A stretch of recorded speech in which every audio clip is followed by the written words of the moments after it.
Oh yeah, I believe we are live here on a Friday night.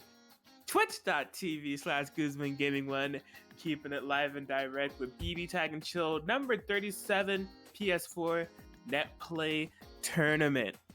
And we're good to go. What's up? What's good? We're cracking. My name is Kraken Atkins, aka Sino Atkins. If you know, you know. And I am excited to commentate some great BB Tag action that we have going tonight.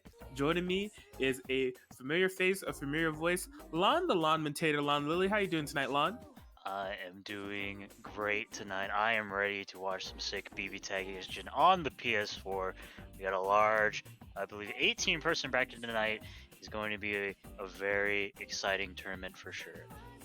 Yeah, it's kind of litty tonight. There's a lot of returning faces, familiar faces, new faces, faces that make me feel a little sad because the last time I saw them in a bracket here at like Guzman's channel is like maybe nearing like a year ago.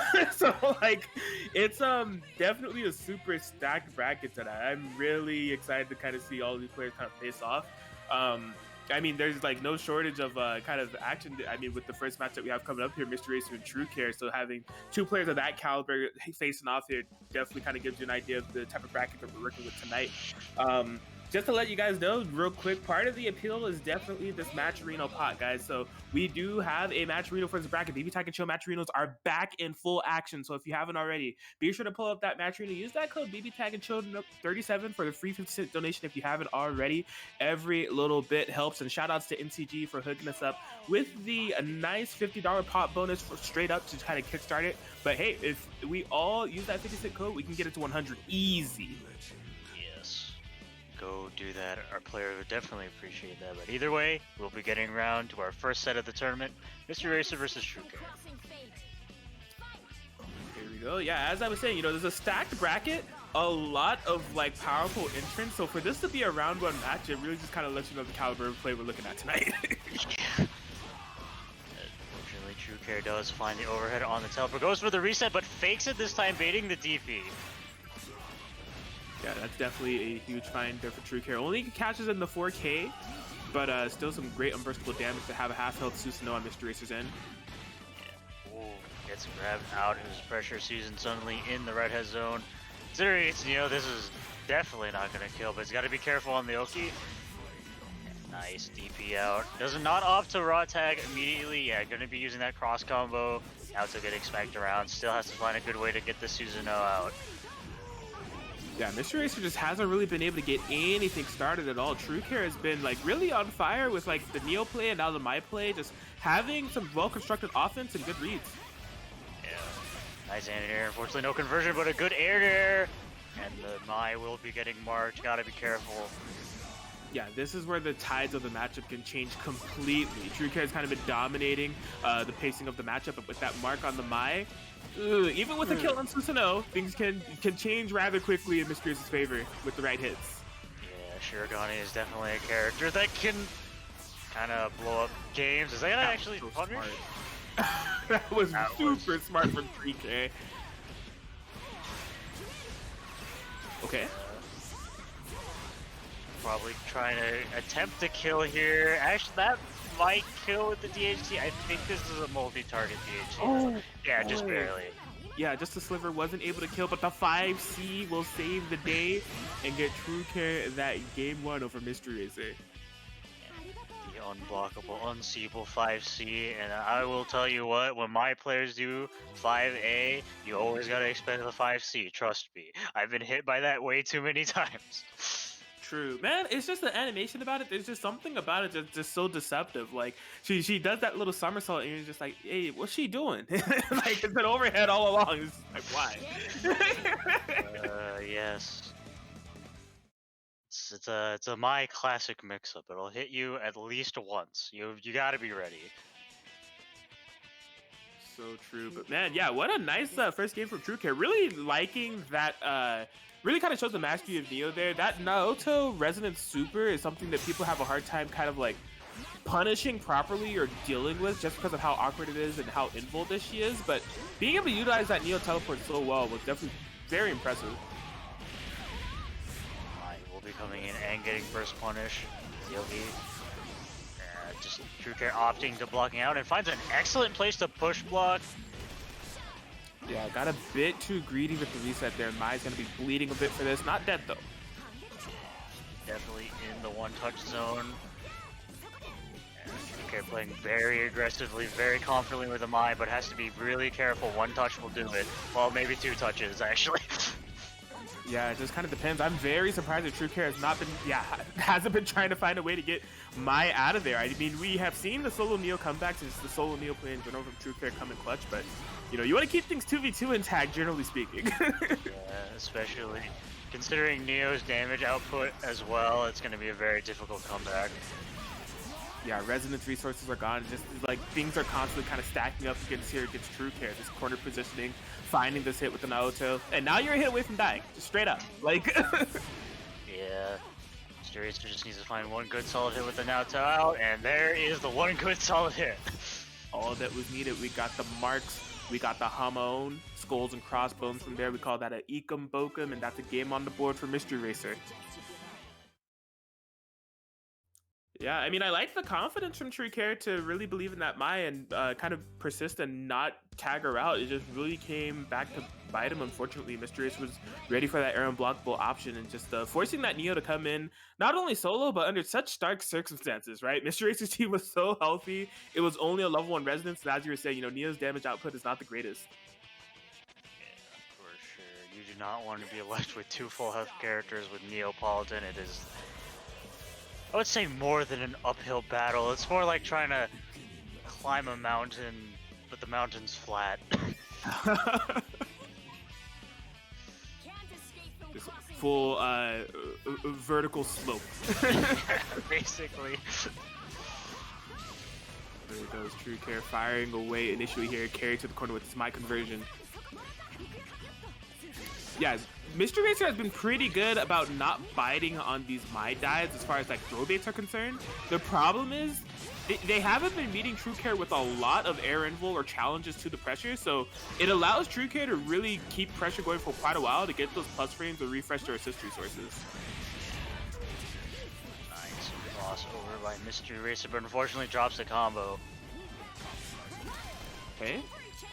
Yeah, this is definitely the Mystery Racer comfort zone, right? That full screen, setting up those traps, having that system of 6 feet to play with. What a conversion! Yeah, excellent call out. Nah, never.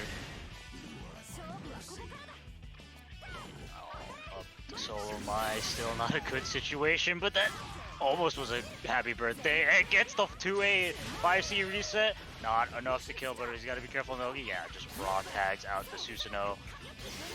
Ooh, there it is, the anti-air. Oh yeah, gonna definitely be setting up a sandwich with this. Just a little bit mistimed in that Susanoo 6P. Needs to be careful. Susanoo is kind of low. I think Mr. Racer realizes it. Yeah, just raw tag. No conversion off the tipper spear.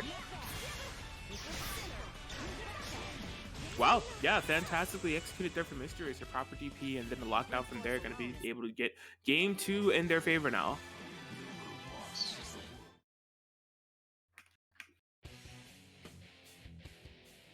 So yeah, this is definitely a comp that we've seen True Care kind of going to recently, and I do definitely like their Mai. They have this super high octane, active, very mobile, all over the place gameplay with Mai that's really interesting to watch. But this is the main squeeze, what they're pulling out right now, the Neo Susanoo, what we've come to know of True Care, and so they will be running the mirror for their winners bracket life at the moment. Yeah, definitely.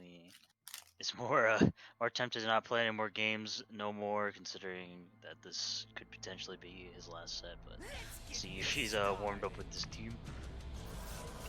Take the set over Mysteries, or take the games over Mysteries, I should say.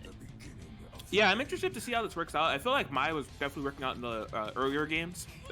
As I was saying, you know, Mystery Racer wasn't really challenging Mai's float pressure and things like that, but we definitely saw some anti-air DPs in that last game, so I don't think it's a bad switch from True Care for the player matchup and for kind of the set matchup what's been going on so far. Yeah, excellent air conversion. Unfortunately, Neo crosses over to this other side. It does not block the overhead. Big happy birthday going to be converting into a nice chunk of damage. Yeah, good presence of mind to convert right there to the super, you know, cash in that resonance version with the damage. That's gonna be 10k both ways, 11k both ways, excuse me. Yeah, Mr. Racer definitely not in a very comfortable position already at the start of the game, just off one happy birthday. Absolutely not. This is rough. The air bound off of the Neo teleport into a 5C. I would have definitely got hit there. Who expects a 5C there? Oh yeah, gets the solo conversion off JC.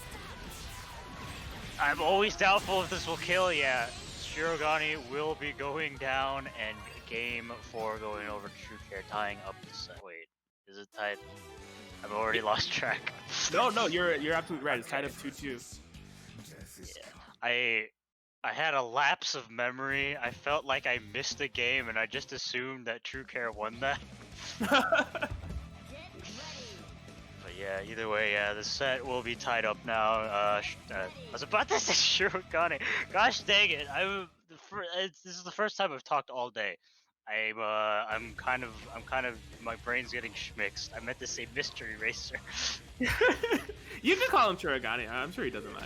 Yeah, you know, it's Shirogane is his character, so you know, you become one with the characters you main, right? True. It's just that strong association with the player and character. It happens all the time. But no, game 5 situation here. Character swap definitely working out here for True Care. Took that last round with nearly a perfect, but things are not shaping up to be quite the same in this match so far. Yeah, gets another raw 5B. Yeah, and this is a fantastic target for Susanoo. Unfortunately, drops the combo, so it isn't going to be a lot of damage, but that's a big happy birthday. Oh yeah, Neo's weird hurt box is allowing her to fall out of that happy birthday, fortunately for True Care, but a lot of damage has been done, but what a conversion! We'll be getting a happy birthday on Mr. Racer team, and this has been a very, very back and forth game. What's the damage like? Definitely gonna be big. Last time it was around 11k, so we're gonna be nearing somewhere near there. Yeah, we're going straight to 11.5k this time, and man, oh, what a teleport there! A call out from True Care, the panic. Mr. Racer in trouble. Yeah, gotta be careful. Oh, does not convert off the raw 5A. We're gonna see another teleport to punish. No, just barely not. Yeah, that teleport has a lot of startup, so it can be kind of awkward to parry things. Yeah, and I think what happened last time True Care was on the ground when he activated that teleport. This time he blocked the super in the air, so couldn't get enough startup for him to actually, teleport properly. And now Neo's going down. 1v1 situation. Shirogane versus Susanoo. This will be the fight to see who wins the set. Oh boy, DP. Yeah, nice anti-air. Unfortunately, Susanoo did not get marked when... Oh no, that is so unfortunate! And just like that, True Care will take it 3-2 from Mr. Racer. I think what happened in Mr. Racer's head, he had a little bit of hesitance, because like Rampage time was definitely not approaching. He only had 2 bars. So I think in his head he was like, how do I end this combo? Do I go for the mark? There's no guarantee I'm really going to get Hamon here. And like that little bit of hesitation was what led to that unfortunate drop. And True Care taking the set 3-2. Yes, you hate to see it. Either way, it is a win for True Care.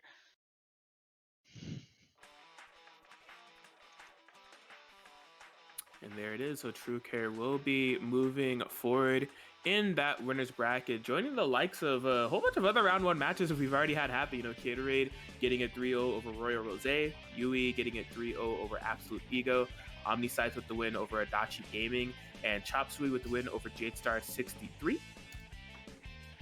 So solid stuff to all those players over there. If you guys want to follow along, be sure to check out the bracket, exclamation point bracket in the chat will bring you to where you need to go. Keep in touch with all the action. But next match that we have coming up here will be VL, Jay Gachabizi versus Zero Shadow Blood. Yeah. Birthday boy coming out to play today. True, it is birthday Beezy. If you haven't already, be sure to hit up Jay Gachabizi. Wish him a happy birthday. You could do it here on Twitch. You could hit him up on Twitter. But I mean, if you're in the tournament, y'all are in the same Discord. You could just add him. Don't add him mid-match. I don't want to sabotage him, but like when the match is over, just give him an ad and tell him happy birthday. Yeah. But yeah, the Beezilus and the Zero Shadow Blood. These two have definitely fought quite a few times throughout the year. Mostly from what we're familiar with, in the WNF, but these two also, tend to join some other tournaments. To my knowledge, Zero Shadow Blood definitely has the upper hand between these two. I think BZ has gotten the win once, but typically this tends to go in Zero Shadow Blood's favor. And I mean, he's quite a tough opponent to contend with altogether on this Susanoo Yumi comp, but BZ no slouch. True gains from this player over the past year or so. Like, crazy to think that it's coming up on a year since I've gotten to know this player, but definitely a treat to watch. I mean, it's his birthday, so like I think that's a little bit of power up in his favor as well. So you can channel some of that birthday energy into his match, because for sure Zero Shadow Blood is no slouch and not a player you want to sleep on when you fight. He is very terrifying. Here we go, game 1. If I'm not mistaken, there was a I can't remember what VL stands for, but I do apologize, but I know it's an organization that JGotchaBZ is affiliated with alongside Titan, and they ran a tournament yesterday, and I believe these two actually played yesterday. Zero Shadow Blood took 3-1. They're now looking good for BZ, finds the tick grab, going to be putting Susanoo in the red zone and in the corner.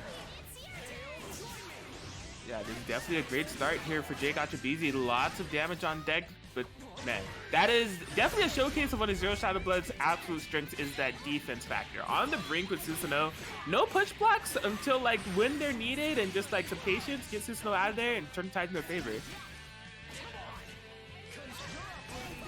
Oh, called the pogo stick to call it the anti-air, but we be mashing on the wake up. This is a huge happy birthday for Zero Shadow Blood. Might actually kill the hide as well.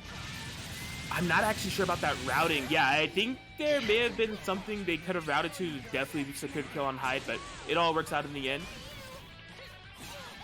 Oh, up to Solar Ruby now, gets the BZ classic tick throw.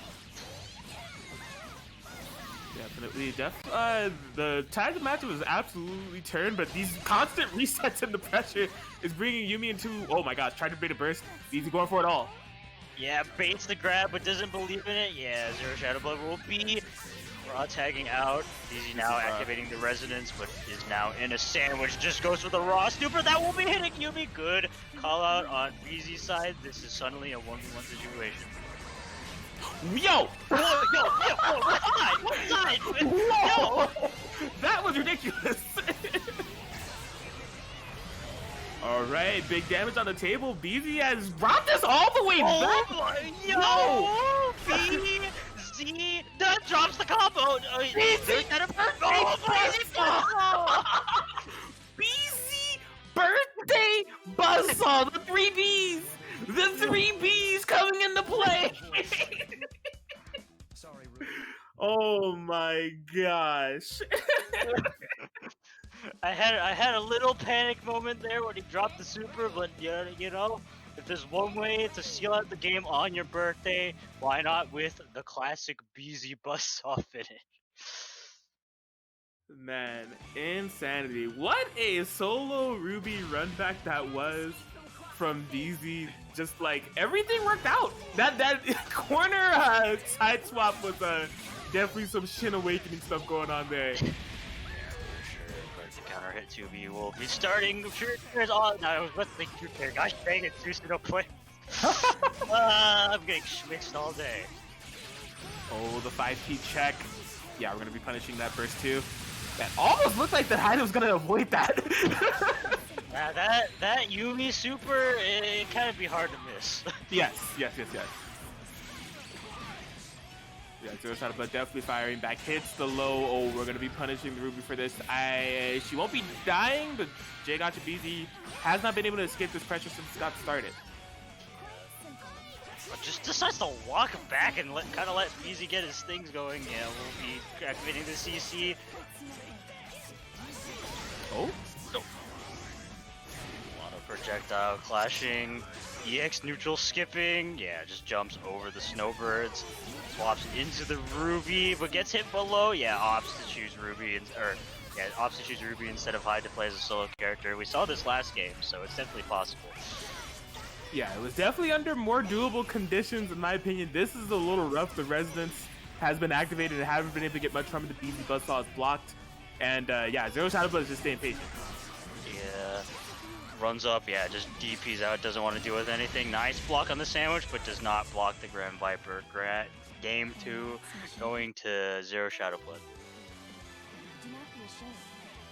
Yes, absolutely. And now the game 2, we just kind of jumped straight into it. And Zero Shadow Blood was definitely looking for revenge. He was like, yo, it's your birthday. I have some birthday punches I need to deliver straight to your door, young man. No BZ Buzzsaws tonight.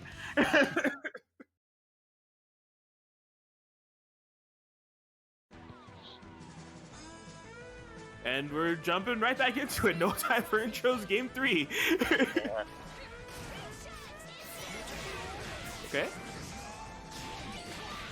The CC pressure, excellent block so far, but you can't block grabs. Building up the chip. Oh my gosh, double 2B, but no conversion for BZ. Ooh. Nice push block of the 5 feet just to avoid him and falls right into Yumi's arms. This is actually probably going to be a kill. No, spends the extra cash. I don't know if this will be a kill. Okay, it will. Though I was kind of freaking out. I mean, it did 12k, but like... That was a crazy conversion. I don't think I've seen that move hit that way. Like, the latter part of 5 BBB anti-airing and then it counter-hitting, recognizing that you get a counter-hit conversion for that much damage. That was nuts. You're getting the grab on the wake-up, though. BZ might be able to kill Yumi. Ruby's damage is kind of iffy. Works out. Kill 1v1 situation once again. Susanoo versus Ruby. Oh, just goes for the raw 5B. Not able to convert into a full combo, though. Yeah, definitely on a Resident Susanoo, that could have been a lot more damage, so things are still pretty even here. BZ, man. Moving. Oh, challenging that, that's perfect. Yeah, that will hit, knockdown in the corner. Jumping all day, but no buttons committed. Yeah, ooh, very nice anti-air. Nice conversion as well.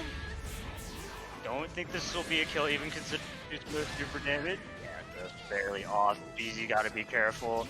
Not biting on the DP bait. Whew, lots of push blocks coming for BZ, which is significant. It can be the difference maker of if this is a one-touch or two-touch game for him. The part of the BZ Buzzsaw hits. The DP? No, BZ Buzzsaw available that time. Zero Shadow Blood able to sniff it out. Just with that Susanoo JB sealing out that game.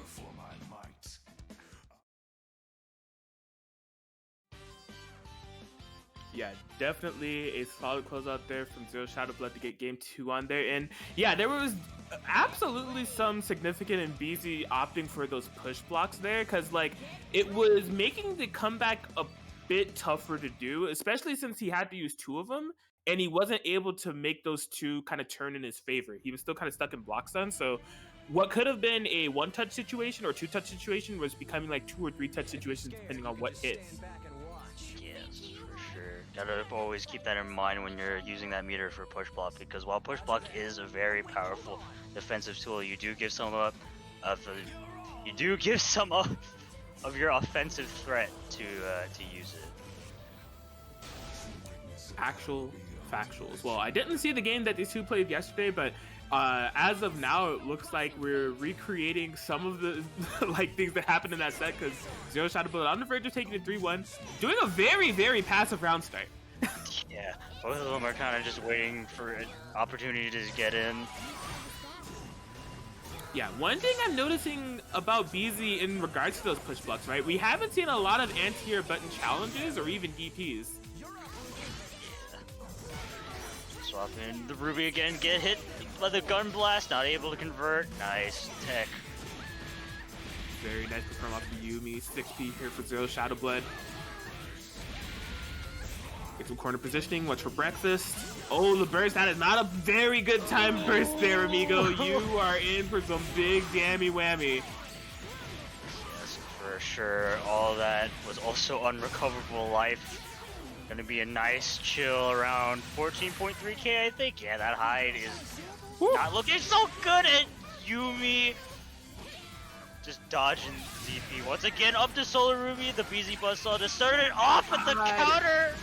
Yo, that had to be close to some of the final active frames of that move. She had done the dash and then the jump B, and it was still ready to catch. Oh, Blue B combo! Oh, the Blue B combo once again! Yeah, just opting not to tech, gets the DP out. This is BZ's chance to get something started. Oh, he believed in that super hard. I didn't even know that was that was a route, but same. Either way, Zero Shadow Blood will be taking the win over J-Gods and BZ 3-1 in this set, moving him on to the next round. I merely had the upper hand this time. Absolutely good stuff to Zero Shadow Blood. A valiant effort there from birthday boy BZ. Unfortunately, cannot maintain that winner spot. They will be having to party on in the losers bracket, but hopefully that's not the last that we see of them. Yeah, Zero Shadow Blood will be moving on to that round 3 to fight True Care.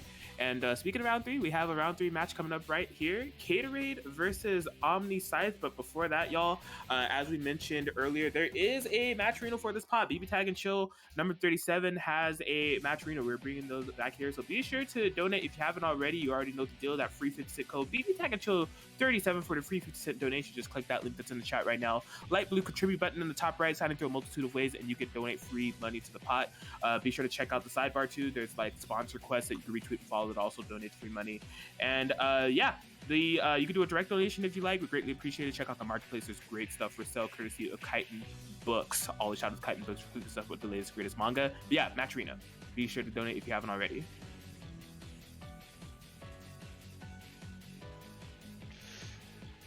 Scrub, you have a sword. You just time it out yourself.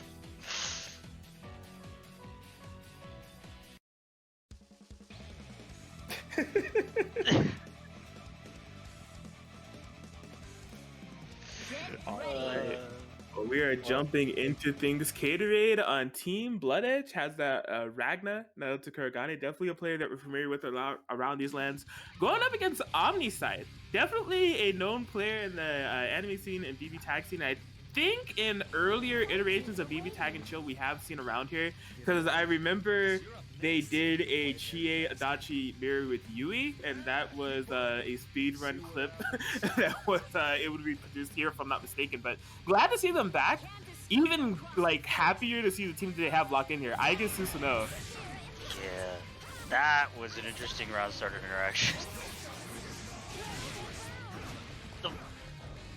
Stuff is happening. I'm not sure what's going on, but either way, Caterade will be finding the first clean hit and sending. Never mind. I'm a commentator. Never mind. The 4P coming in clutch. Yeah, how clutch could it possibly come in? Happy birthday and able to get a kill on Igus for 2. To solo Susanoo. Yeah, that is a minus mood. Nice awareness on Caterade to mash on that.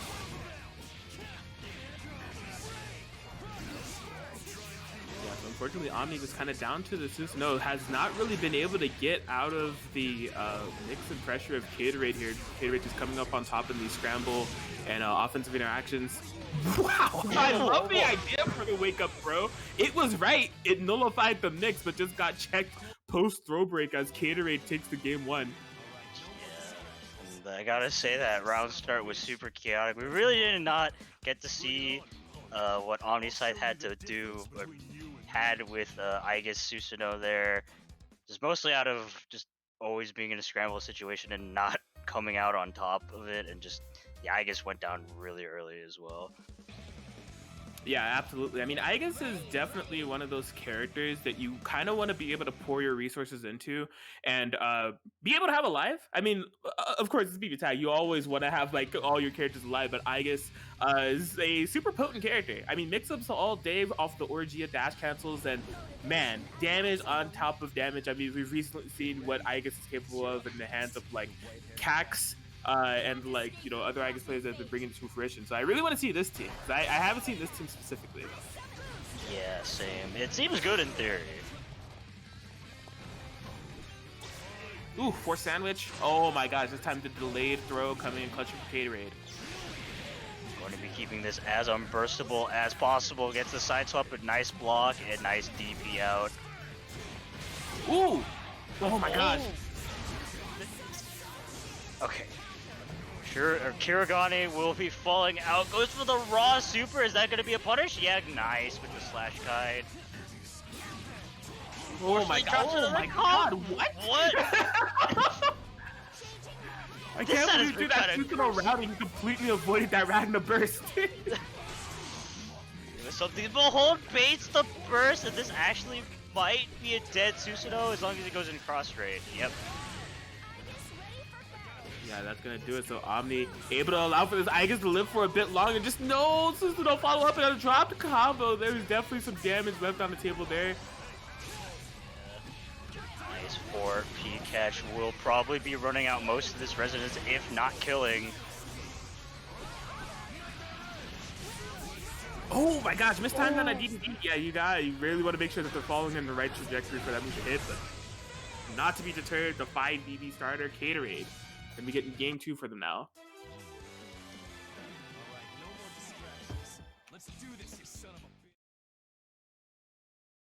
And yeah, we just unfortunately haven't really been able to see the 2v2 game pan out here for Omniscythe quite yet.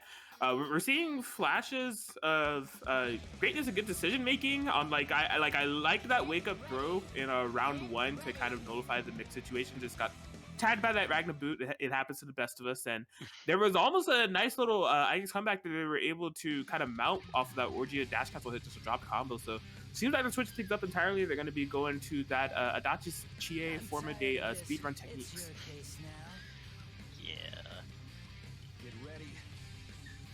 Question is, will Caterade get speedrunned? Okay, yeah, he's walking back. He don't want to deal with no shenanigans. Fair enough. Right now, oh my gosh, I mean, Gauntlet Hades is the best move in the game. So what do you want me to say? It do be the best move in the game, but that was a very sneaky movement. Oh boy, able to find a throw. This is big here for Caterade, keeping it unburstable. Yeah. I like the way he's been calling Ragnar 5P off the Oki. Pretty much almost like always guaranteeing a savage. Yeah, definitely looking for those situations. Here we go, plus frames all day. Yeah, oh my god, who cares about plus frames? We got MASH. Yo! Oh! I thought the meteors are actually gonna punish there. It looks like he was preparing a 4A. Yeah, lots of meteor usage here for Omniscythe. Just kind of stabilize things, but unfortunately it's the boot.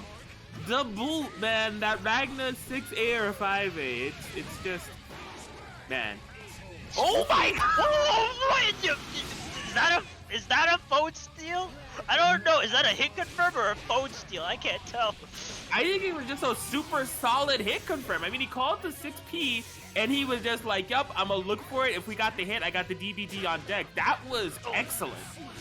Yeah, an excellent mash out as well, calling out for the grab. Alright, well, Caterade is just really on fire here. 5 BB anti-air, and we are gaming. Definitely will be a kill as long as he doesn't drop it.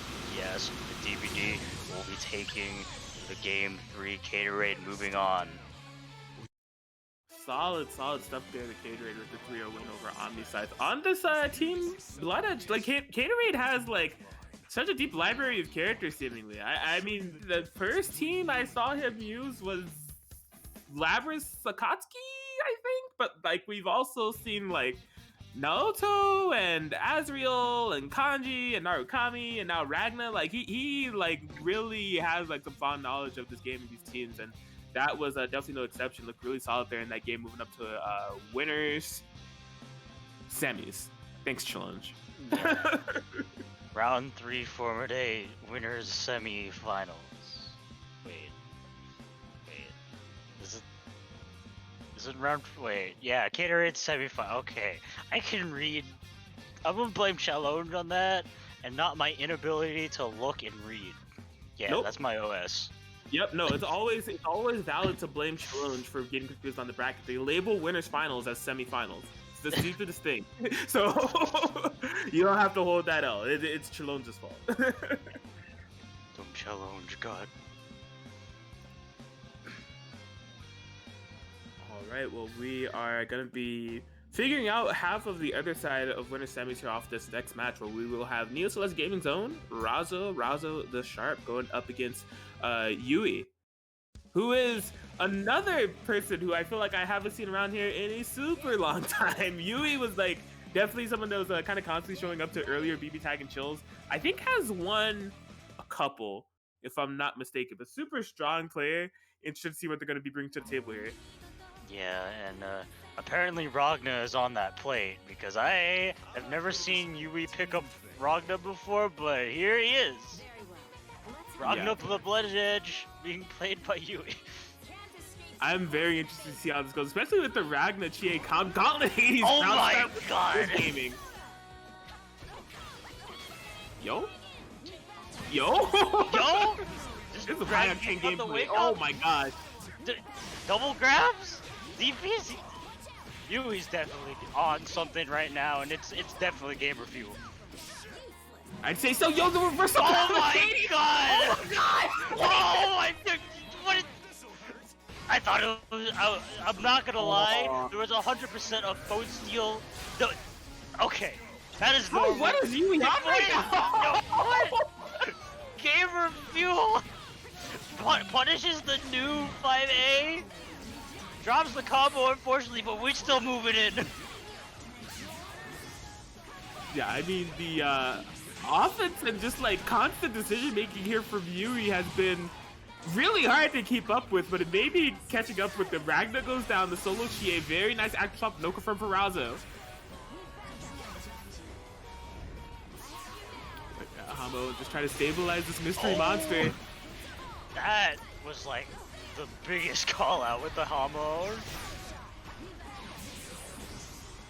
Oh, it's very nice confirm, but no kill for Razo. Oh boy. Called in the meteor. Able to punish both characters a little bit, but I think Shirogane fell out. Alright, yeah, push block. Get shit out of here. Yui trying to spin some EX Dragon Kicks to stay in. Not in the best of positionings here. This is tough. Up in the sandwich. What's your blocks like? Excellent jump out, but unfortunately did not block the Naoto 4P. And Razo will be taking game one. Yes, Razo able to kind of stabilize things there, because boy did things start off nutty from literally second one. Round start Gauntlet Hades. My gosh. You know, I have seen my fair share of SoCal Ragnas, and that is definitely something in their handbook. I may need to look into Yui's head. I don't know. Maybe there's nothing in there. Is it worth looking? I don't know. We've switched to Chie Tiger, which is like, what's happening? I was about to say, it was like, maybe I should like, what's going on in Yui's head right now? And the Tiger swap is slowly making me think there is nothing. There are simply no thoughts, only button presses. Yeah, well, I am interested to see how this goes between you and Razo on this Tiger. What is happening? Just running back. What is... Oh yeah, wait. It was genius. That could have been a confirm. Didn't confirm off the spark bolt. The mental damage was done. The mental damage gets the air-to-air conversion. So, I think I'm inclined to believe that Chie Tiger are possibly like the best zoner comp in the game. Yeah, like, perhaps. Okay, gets the burst. Oh, that's huge! Oh my god! It could have been a kill. Oh, but the air no full confirm. Gets the mark. Gets the raw tech punish. Yui? Not oh my god. Combo at all, but who cares when you got the JC? More sparkful. What side are you on? Oh my god, that reset. Off the counter hit. Ooh, I'm having so much trouble commentating this dude. First intake gets anti-air, drops the combo. Okay. Oh, all the meters gone now. You don't have any more meters. You can't do any more spark bolts. I can visually confirm that. There you go. You got another one now. Yeah. The Taker should get meter for walking forward for more spark bolts. I can't. Yui's too gaming. But excellent confirmed. Oh, Oh, what the what? Oh my god. Oh, So, solo cheat. Oh, okay. no combos. No combos on deck. Puts in the meteors. No 5C gets hit by the gravity well. I don't know if this will please someone kill. Oh my god. I think. Oh, that's. Oh my god. I can't. Too much. I have nothing, y'all. I can't commentate this. I mean, look, can anyone tell me that based off of the display that we've just seen here, I mean, they're up against Shirogane New. Like, I think Chie Tiger is the best zoning comp in the game. Like, just straight up. You just hold back or forward with Chie, depending on your, your orientation, and just call a Tiger 6P or 5P, or 6P or 4P, and you're good to go.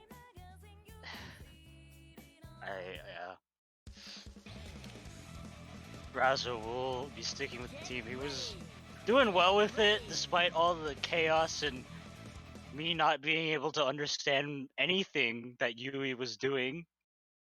But Yui did win that game, so I can't judge him too much. All I'll say to you is that I'm gonna need more therapy. Understandable, but I mean, the chaos continues and the show must go on. There's the first two situation. I'd be terrified having to fight this version of Yui in the first two, but I don't know. Maybe Raz was able to pull this off and make sense of what has been absolute chaos here in this game. Looks like just slowing down the game, gets the nice anti-air confirm and stops the Herculean strike, sets up the pins. Oh my god. He's just moving forward. Oh no, happy birthday confirmed. That would have been huge. Yeah, we've been seeing Yui land these huge 5Ds. There's just been no big confirms off of them. Lots of damage left on the table. Wait as well. Oh, gets the meteors. We'll be calling out the Shirogane, but not the new. So after the Taker, just a DP. What? The wedge in midair? Okay, are we gonna be just straight up sacrificing Taker here? I think, yeah, this is gonna kill. Yeah, new does a lot of damage. That was 9k or 8k. Alright, okay. Nice DP here from Yui. Oh my god, the counter is a low. Nice techno on Razo's side. Oh, he hits Dragon Kick out. Oh boy, okay, nice first DP. Nice conversion as well, but unfortunately drops. Will gonna get hit on Yui though. Good damage. Cash out here for Razo. Possibly a mix away from winning. But the mystery monster. We've seen what Yui is capable of. Meteors will be the choice. Unfortunately, he's not able to confirm off them. Didn't challenge after that dash punch there. Wasn't sure of the plus frame since it was in midair, but the new assist will save the day as Razo. They're up 2-1, a game away from overcoming what has been a insane set here between Yui and Razo. I'm kind of afraid to see what Yui brings out next. Yeah, what is Yomi layer level 3? Okay, Chia Carmine. I mean, that is like, it's less cursed than Chie Tiger, but it's not locked in, so I'm a little paranoid. Yeah. Okay. I mean that's a real team. That's a real team. All right. Well, I'm interested to see how this works out here for Yui. Needs 2 games on this Chie Elizabeth in order to make it happen and send Razo to losers. Razo has, again, been able to overcome what has been the chaos that is this set to bring them up a game away from winning this. And I guess solid stuff to them for staying confident on this team. You know, sticking to their game plan, zoning out, and yeah, here we go, game 4. Oh my god! I'm telling you right now, if Razo called an assist, that was a GG game 5. It kind of already looking like a right GG. Now. Oh, that was unfortunate. unfortunate. Nice air confirm. Yeah, had the power charge, it would have been nice to see a bit more damage off of that confirm if it was possible, but not all hope is lost. Still a very nice solid life lead from Yui. Bursting out here, Yui trying to mash on the wake up. We seen a mark on her. Yeah, she is really low. Yes, helps to swap into Elizabeth, but Liz's 30 AP is so cursed. True. Oh my god, goes to the Zio. Fading the burst, nothing. Whoa, I think the input got lost. Oh, maybe not. Oh maybe, no, it was the most ingenious move at all. Unfortunately, Liz will be getting hit by the pins, and this might be able to kill. Yeah, that's looking like a kill all up to solo Chie, which has been the beast. Yeah, that was a tough situation on incoming. Was in the sandwich. It's just the power charge. What? More power charge? Okay. That more power charges? I mean, spending 8 bars to get Naruto in chip range territory, I guess, but nothing has paid off here quite yet. Razo close to a hit away from taking this over Yui. Oh boy, the stalling techniques. Oh, the throw bait but no full conversion.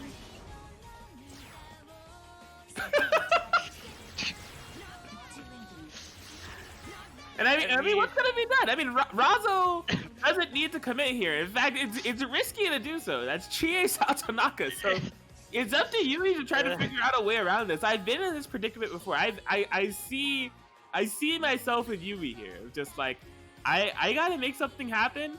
I don't have the meter to do it. I want my rampage time, bruh.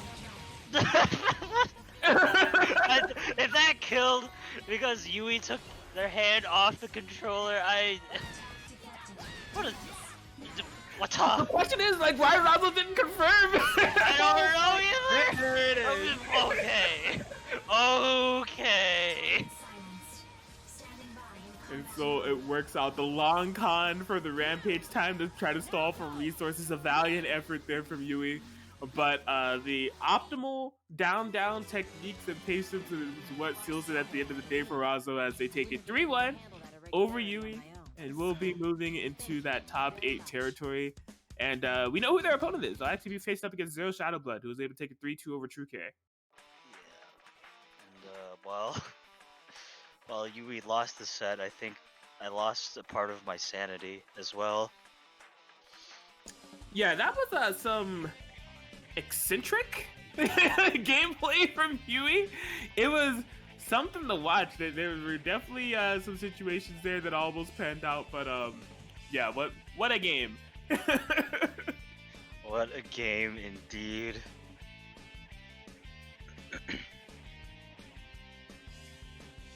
Yeah, we will be moving on to our next set here, where we will be having Totally Drew versus Chop Suey. Yeah, Totally Drew, a player that I've become recently familiar with through Ronin Rumble and, you know, tournaments here at Guzman Gaming 1. Solid Mayumi player. Like, they've definitely been kind of, I would say making a name, because apparently this is just like a player based out of Florida, if I'm not mistaken, that's very strong. But I've, you know, as I said, enjoyed watching them over these past few weeks. Going up against Chatsui, who I feel like I haven't, is again one of those returning faces who I feel I haven't seen here in forever. Strong player. I think they've won some BBTAG and chills as well, but yeah, the Chie action doesn't here, Lon. It doesn't end here. Yeah, and I noticed that all the players you feel like you haven't seen in a while are Chie players. Is something up with that? Here we go. Okay, reversal DP. Hello? Very nice from him for Chatsui. Yeah, drops the latter half, but still, you know, solid 5K to cash in there. Anti-air? Wow, just active switch, okay. Yeah, maybe he didn't want to risk using Yumi's kind of meh anti-air to maybe test that. Oh wow, yeah, nice 2-8 check there from Chop Suey. Annoying chain normal, not gonna lie. Yeah. I feel like Chop Suey is kind of dictating a lot of the pace of the neutral game here. These Batista assist calls followed up with Chie actions that are definitely paying off. Wasn't able to punish that burst. Yeah, nice mash on the dash cancel. That is -9. Oh my god, that was excellent. You don't calling out the push block and knowing that it wasn't gonna push block Persona and still going for the actual frame trap off the 5 BP. That killed. Alright, well, totally Drew just really down to this solo Mai. Trying to make something happen. The 4P makes contact, but it's a drop. Yeah, we'll be setting up a sandwich situation. Totally, Drew will be jumping out. Chop Suey's just gonna stabilize, you know, just play it off of this healthy Batista. I can't believe that. What? Solid anti-air DP. Okay, yeah. When Chie's XP is called and she just like lands like suspiciously behind you, you gotta be careful. Yeah, and it looks like Chop Suey may be preparing for a kill. Oh, drops the combo unfortunately, but the Mai does not look so hot. Gotta be careful. This is definitely a one-touch situation.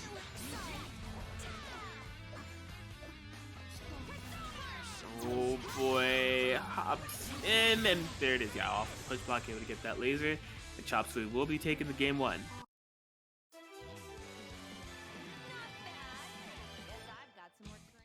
So yeah, solid stuff there from Chop. Really kind of dictated the pace of the neutral game very well. As I said, you know, those Batista assist options were super on point, and following it up with Chie options on the ground kind of created a minefield for Totally Drew to kind of work around, and yeah, ended up working out in Chop Suey's favor all the way to the end there.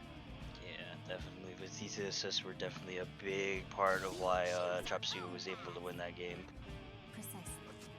But first, we must clear the way. All right, well, into the game 2 that we go. We'll see how Totally Drew is able to kind of play around this. Teased around start for Chop Suey. Sniping out the Yumi assist and getting the DP as well. Yeah, I mean, just the zoning from Batista here proving to be a bit meant for Totally Drew in the early stages of this game. Oh my gosh, very nice float over with the orb to avoid that My DP. Didn't get too much damage for it though. Oh, excellent jump over, but unfortunately is not able to bait the burst. Woo! Oh my god, that snowbird just making contact with Batista. Yeah, they'd be kind of active. Oh, the Yumi 5A mash to call out the raw run-ins. Okay, yeah, able to get the burst now. Unfortunately, not able to confirm off the 2C.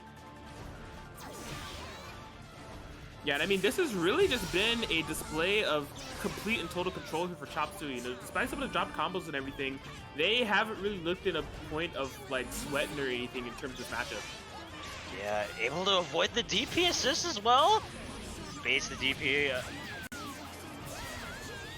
Yeah, it's just nuts. That's the second time that we've seen Chop Suey avoid that TP assist situation. That is, like, it can be so potent with this My Yumi comp, but Chop Suey just completely nullified it every time. Yeah, excellent air contention as well. This also might be a kill. No, does just opposite set up a sandwich. Yeah, no kill, but still definitely rough here for Totally Drew.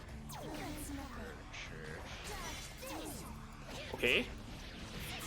Just runs in with the 5A. Will be cashing out early. Wants to potentially build more meter off this resonance. Oh boy! Oh, gets the low. And that's a Yeah, dead Batista. That's good. That's good. Alright, well, 1v1 situation set up here by Totally Drew. Not out of this yet. No more resins available, and you need to have some very nice defense. Here's mostly being nullified by the push block. Oh, and the GAJC just able to clip, totally drew. Chop Suey able to take a game 2. And there it is. Yeah, Chop Suey has, like I said, they've looked very in control, is how I would put it. Like, even the first game was a display of controlling things through Chie-centric gameplay and Batista assist, but it's crazy how even in the game 2 we saw the complete opposite. It was like Batista-centric gameplay with Chie assist. Like, yeah, they have just like really like it seems like they're really aware of what the Mai Yumi comp can bring out. We've seen the avoidance of the DP assist and just like the very nice navigation of neutral, and yeah, just keep it simple and clean, and it's definitely working out here for them. Yeah, for sure. Precisely. But first, we must clear the way. So yeah, see if Totally Drew is able to dig deep, find a way to outplay this, and kind of put Chop Suey in some danger, because again, they look comfy cozy. Game 3.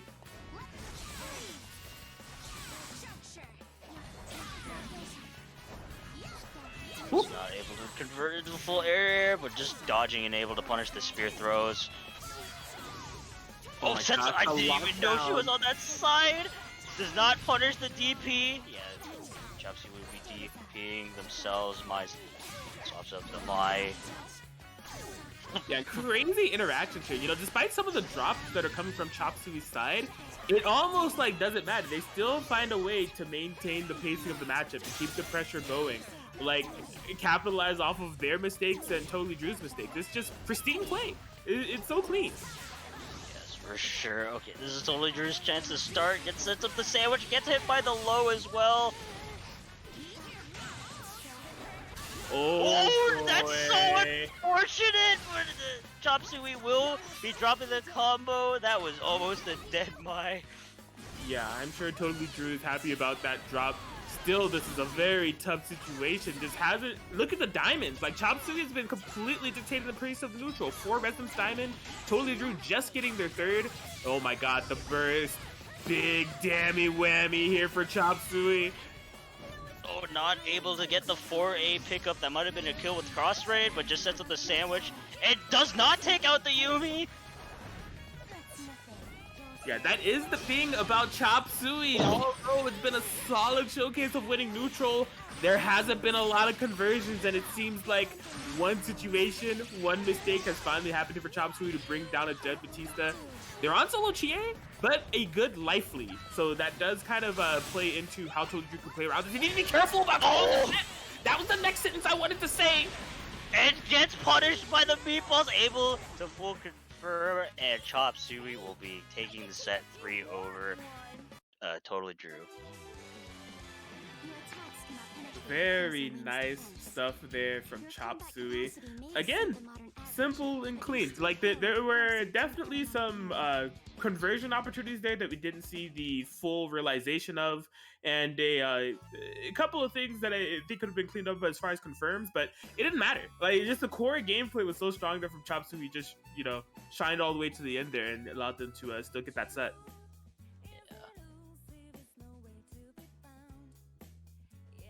So I like it. That does deduce the winner side half of top 8 that we do have. So Chop Suey will be taking on Caterade, and Raza will be taking on Zero Shadow Blood. And seemingly that's the matchup that we're going to be having up right now. Zero Shadow Blood versus Raza. You summoned them. Indeed. So I believe this is a run back from, I want to say, a DawnCon tournament, but I'm not completely sure. Naturally, like, these two are on like opposite sides. Zero Shadow Blood's on West Coast and Razo's on East Coast. So they haven't played each other too much, but again, like, it is a run back from a recent set that they did have where I believe Razo was victorious. So curious to see how this goes for them this time. Yeah.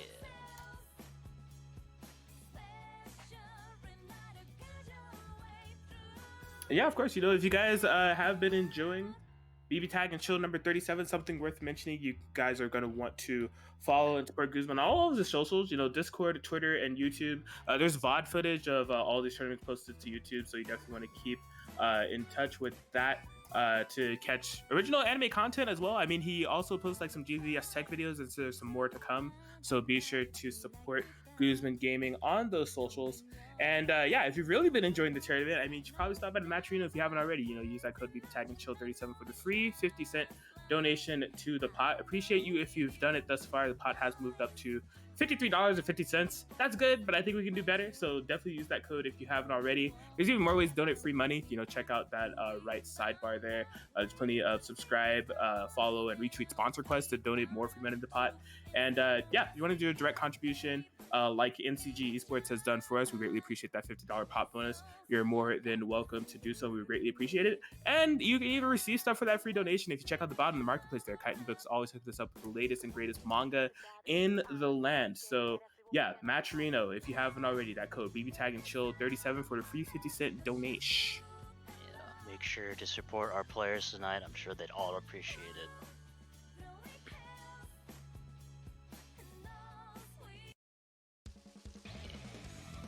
That Matcherino show over, we will be getting on to our next game, Zero Blood versus Razzo locking in the Carmine Mika, which is a very potent team comp. I've definitely seen him run. I think I'm more familiar though with Tempest running this team, but it is a very good team comp for kind of dealing with a lot of the more let's say meta characters in this game, especially Yumi and Adachi.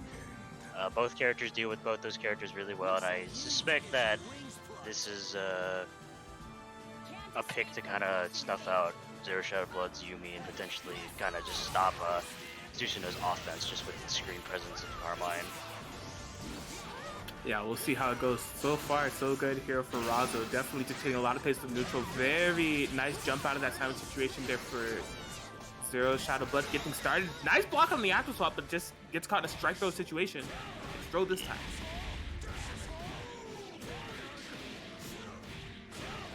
Alright, so gonna be able to catching some solid damage here. Corner positioning. What do we have on the Okie Dokes? Okay. Delayed overhead into grab. Nice tech. That's some solid defense here from Razzo. Gonna be getting Carmine out of there. Was getting kind of low, but Zero Shadow Blood finding a way to get a hit here off the cross up with the cross combo. Ooh. Okay. And yeah, interesting decisions there. You know, backing up and allowing Razzo kind of fight their way out of this corner, but possibly just looking for a position to kind of get their pressure started. But now they find themselves in the corner. This could get rough really quick. Yeah. There's a nice block on some of those overhead, but you cannot block the grab. Yeah, so this is going to give Razzo, some opportunity to get things started. This team is nuts. There's unblockables. There's so many implications of how they can play the game. It's not a team that you want to be on the defensive end of. Yeah, for sure.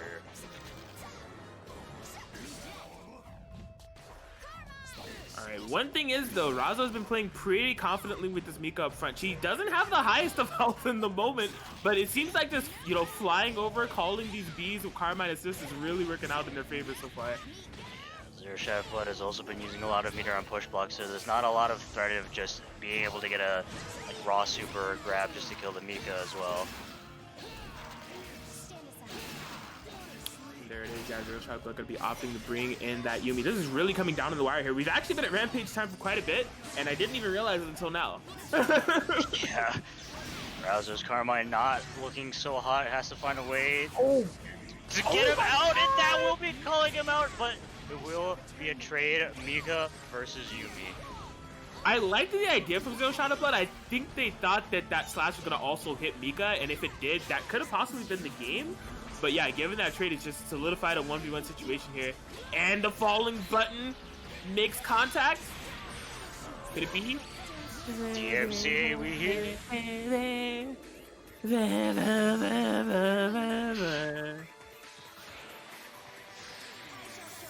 Astral Finish.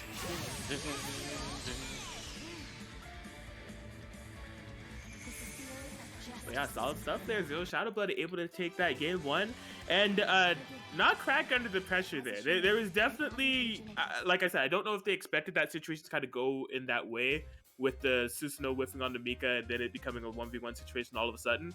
But yeah, just staying solid, getting that hit and able to take game one in Astral fashion.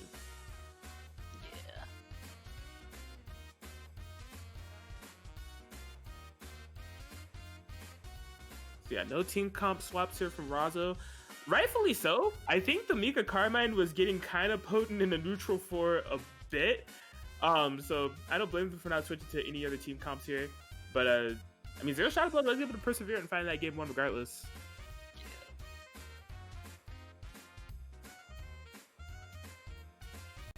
Judging by the emote, we will be waiting for Zero Shadow Blood to potentially like maybe just calm down, maybe warm up a little bit. Who knows? Either way, round 2 is here.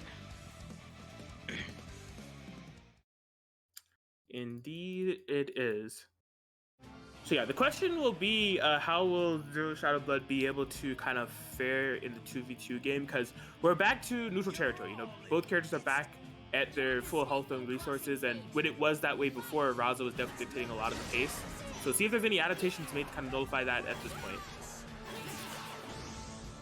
Nice sandwich situation here, does not block the 5B and the grab reset as well. That was so gross. Oh my gosh, and it doesn't end. It certainly does not end, except what it does. True. Alright, well, Susanoo is kind of bleeding here for Zero Shadow Blood. All things considered, Carmine has had to spend a lot of health resources. Yeah, for sure, spending more of that resources, but base the DP. Yeah, and this is a... Yeah, oh my god, like... Whoa, no, that's not gonna... the Carbine drop! That's gonna be a lot of damage considering what starter it was.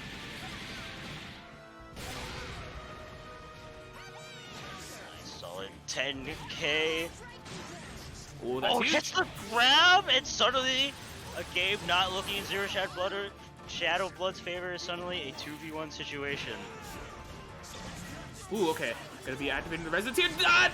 God press, baby! God press, that's huge for Zero Shadow Blood. Corner positioning here. In good shape with the reversal DP from Razo.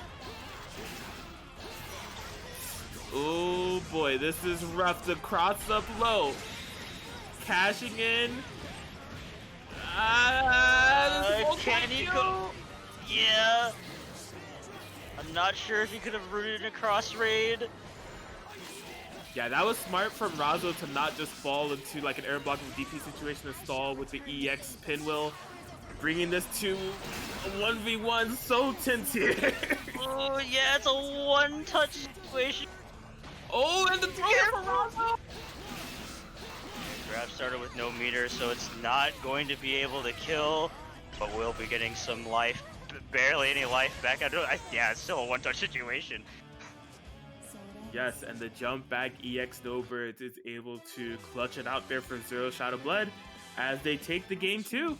And as an agent of justice, I cannot afford to be They are definitely firing back here, have done their homework, and they're making sense of it all. Again, like, the interesting thing to note is in the early game, I mean, we saw what was happening. It was seemingly a lot of snowball situations going there for Razo. It was just there was no kill confirmed, and you know, it allowed Zero Shadow Blood to kind of make the proper adaptations they needed when those neutral interactions swing things in their favor.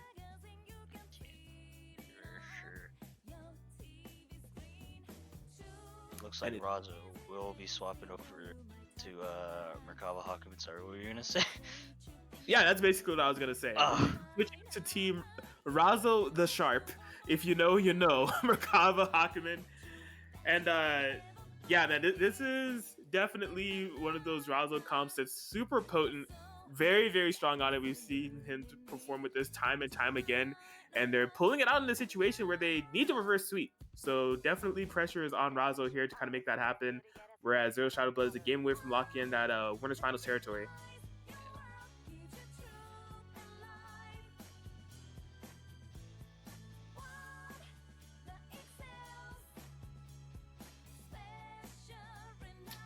And they are locked in and ready to go. So let's see how this shapes out here. There's definitely some implications about how this can go down. I mean, like, Merkava's kind of full screen control with the hands, and I mean, like, Hawkman being able to Snowbirds and possibly even like Susanoo 6Ps. I think. So we'll see how Razo kind of plays around this as we're going into it, game 3.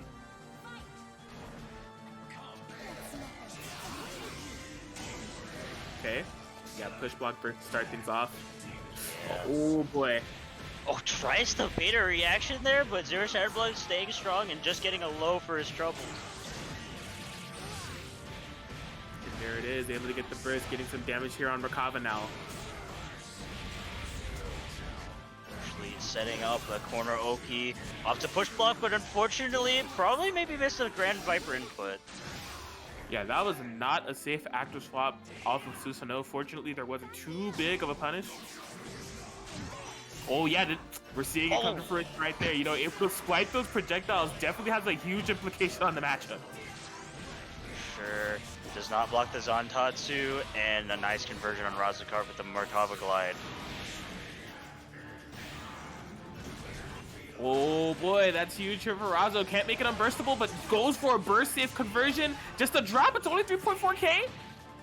Yeah, and Zero Shadow Blood getting the grab. Unfortunately, did not cash out into aerial rave soon enough to make that burst save. Oh, that was sick. That was indeed a very sick conversion. Razo spending more cash just to keep it as burst safe as possible. Oh my god! Okay. I'm gonna call that a Yumi hitbox moment because that was unfortunate. Yo, tell me what you think about active switch jump.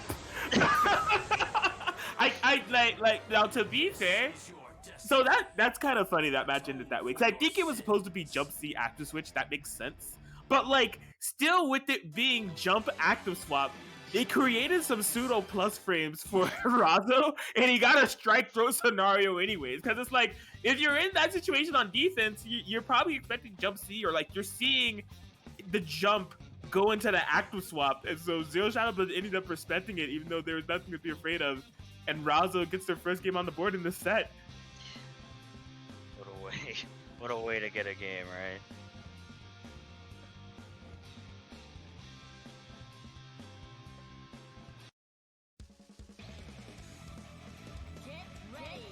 Jumping into the game forward. No character swap here for Zero Shadow Blood. Just taking some time as they have between multiple games here, trying to keep their composure. Always important. If you're feeling a little under the heat, it's always really good to just cool down, sit back, kind of think about how you lost that last game. Just make sure everything is all right. Oh, is that gonna be a punish to the Hawkman DP? Yeah. With the 6P. Oh boy. Yeah, a little bit too long of a combo. No counter to counter that. Yeah. Air to ground, strike throw, cashing in the damage. Razo's Hawkman looking kind of low here. Needs to be careful. I like the defensive Merkava call. Good notification of the Yumi 6P. The sandwich was not able to get Hawkman out with that conversion. Needs to be really careful here. Yeah, just go ops to the raw tag, getting tagged by the JA. Razo will be getting him. Oh my gosh, and what has happened here? There was some solid round start here from Zero Shadow, but things are just slowly but surely starting to fade away as Razo, the Sharp. Solid push block, Hawkman too far out of harm's way! Oh! That could have been so bad for Razo. That was an extremely unsafe active swap, but nice block on the JC. What a conversion off the EX fireballs. Super clean snipe into the super we go. Susanoo is down. What a momentum shift from this matchup. It was looking so comfortably in Zero Shadow Blood's favor. Hawkman was so low, but this Merkava has cleaned up so much here for Razo. Oh my god, that was— Oh, what? The positive instant overhead? The forbidden techniques here from Razo Sharp. Oh. What the hell was that? Oh my god. From downtown. Dude, not only did he create a sandwich situation, he fuzzy, or not even fuzzy, that was just a straight up instant overhead from that range and converted off the 6P into a kill. Razo, the Sharp, looking as good as ever on this team comp. Bro, no one was blocking that. There's too much. Why am I sandwiched? Why am I like stuck between like practically full screen with both of these two on either side? And why did I get hit by a full screen instant overhead in the kill? Like what's happening? Like Merkava, man, he's got that like that giant. I don't know how fast that is, but it's a pretty fast instant overhead. It's spooky. Insane. Raza the Sharp firing back. They're a game away from the reverse 3-0 situation here against Zero Shadow Blood. And there's been a lot of stalling, trying to keep their composure to make sure that the reverse sweep doesn't happen. But Razo is ready to go, undeterred. Even when like the situation in the round start is not looking to go in their favor, they're still somehow able to dig deep and get that game.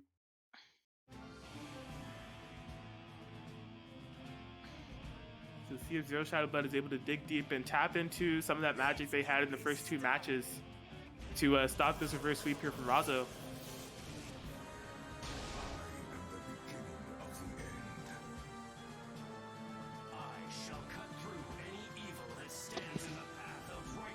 Get the full intro play out this time. And here we go. Game 5 situation. Razo the Sharp, Zero Shadow Blood. What a round start! Catches the toes! Calls out the back input there from Zero Shadow Blood. This is huge momentum right away. Yeah, good push block out. Razo will be activating the CC, but cutting the orb. You're in a sandwich. What Joe blocks like? Oh, that was burst. Super smart. Tries to go for the air and block, which is not in range. Oh boy, the call out with the mashing on the toes. Razo for sandwich, needs to be careful. Okay. Nice block and nice mash out as well to call it out. Yeah, I'm not sure the way that was set up if it was truly. Yo! Lawn. What? Did I kill? What? Yo, he got. What happened? My man just like disappeared. Like, what happened? God is dead. God is dead. What a nice call out with the air. Grabby hands. More call outs. Bro, that was that freaking Sephiroth Smash Bros trailer where my man just like snapped and killed the freak. Like, what? Razo the Sharp. I ain't got nothing for y'all. Put the Razo the Sharps in the chat. That's really all I got. Razo the Sharp able to get the reverse 3-0 over Zero Shadow Blood in a. Yo, that was nuts.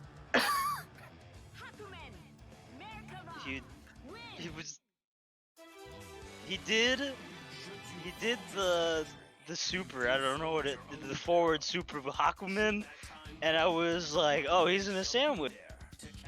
And then the next thought I had was, wait, Susanoo's dead. What happened? Why is God dead? The only thing I can think that happened there was like possibly Zero Shadow Blood, because I don't even think it was a counter hit. Maybe they wanted to active swap and they missed the input. I have no idea, but Razo just, man, what a reverse sweep. That was nuts. Yeah, definitely showing off the power of Merkava Hakumen and just how good Razo the Sharp is with the team, able just to get that reverse sweep over Zero Shadow Blood, moving him to winners finals, not semifinals challenge, please. Attack and dethrone God and secure my winners finals guaranteed top 3 placement. Razo the Sharp will be going up against the winner of this next match, Chop Suey and Cater Raid. So yeah, I'm interested to see how this one goes. Both of these two have been like on fire in this bracket. Like neither of them have dropped a game. So like Caterade got the 3-0 win over Royal Rose and 3-0 win over Omni Scythe, whereas Chop Suey has the 3-0 win over Jadestar 63 and the 3-0 win over Totally Drew. So they're both definitely kind of moving and grooving in this bracket here, 6-0. But someone's gonna have to take an L right here, right now. Yes, you cannot have two people move on from the same round. That would just be weird. Or a 2v2 tournament.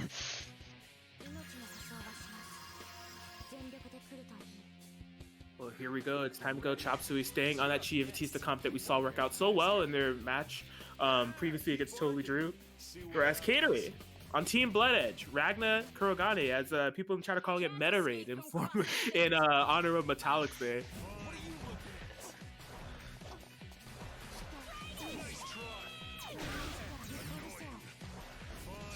Yeah, really the slow-paced gameplay of Chop Suey's Batista has been coming in super clutch in these matches that we've been able to see thus far.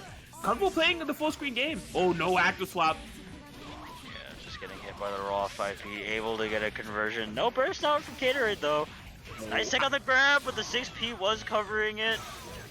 Excellent 5B. Okay, the thing about Ragna is, like, even though he's about to die, he may not be about to die. But I think he's dead now. He's dead. Yeah, I mean, Ragna does have that lifesteal, but you can't lifesteal when you're hitting him, so. Indeed. Oh my gosh. Okay, good block on the 5C. Throw text. It's just Caterade Solo Kurogane to try to work this out. Chat, I'm sorry, alright? Yeah. Chop Suey playing a very excellent zoning game here. Just covering a lot of space and sets up a sandwich. Bionic arms out, not able to punish it. You know, the first thought he has, I'm a slash kaiju. And baits the DP as well. Suddenly this is a 1v1 situation. Wonder if everything has been on point for Caterade besides that drop combo. But, you know, besides that, everything was super on point as far as the decision making, because she can't be counter hit. Cheat character. Can he move by moving forward, or does it have to be EX actions? My gosh. No more resonance, no problem. He'll find a way in. He needs it. This is kind of tough. Well, I was gonna say it's kind of tough because he needs a clean hit. No crazy counter conversions, but the blue beat combo is very significant here for Caterade. No more Astral to worry about. The throw. Oh, and Caterade Gaming. No, drops the combo. That definitely was gonna be a dead Batista. Still just going in with these EX slash guys. Oh boy, Chop Suey trying to get back to that zoning gameplay to see if Caterade will run into some stuff. The jump beat, but no confirm the throw. And Caterade downtown. The solo Kurogane comeback there from Caterade to seal the deal and get their game won. Again, the decision making was just, especially in that 2v1, was so calculated, because like he did that reversal super, knew that Chop Suey was gonna active swap, so like called that Chop Suey may have been trying to go in, maybe not even for a punish, but just take on the aggressive of Caterade, like recovering from that super, and just instantly went for the EX swipe, getting those hits one after the other, and it all added up into a game for Caterade. Fantastic stuff. I was also liking his way of approaching neutral in that 1v1 situation against Batista. Definitely not afraid just to throw Flash Kite though, but he was very calculated in making sure that there were no like orbs or potentials for lasers for him to potentially get hit, and always just making sure that at least it whiffs or he actually gets a hit. Solid stuff there from Caterade. See how they fare in this game too. So although that was a nice game one comeback, this is the character that we haven't seen play much, is the Ragna, as he is having a little bit of a better start here thus far. Sets up a sandwich situation and gets the best starter. Yeah, just gonna be cashing out with the super, but that still did a very solid 8.8k. That's the final way to swap into the Batista, or I mean swap from the Batista, I should say. Ooh.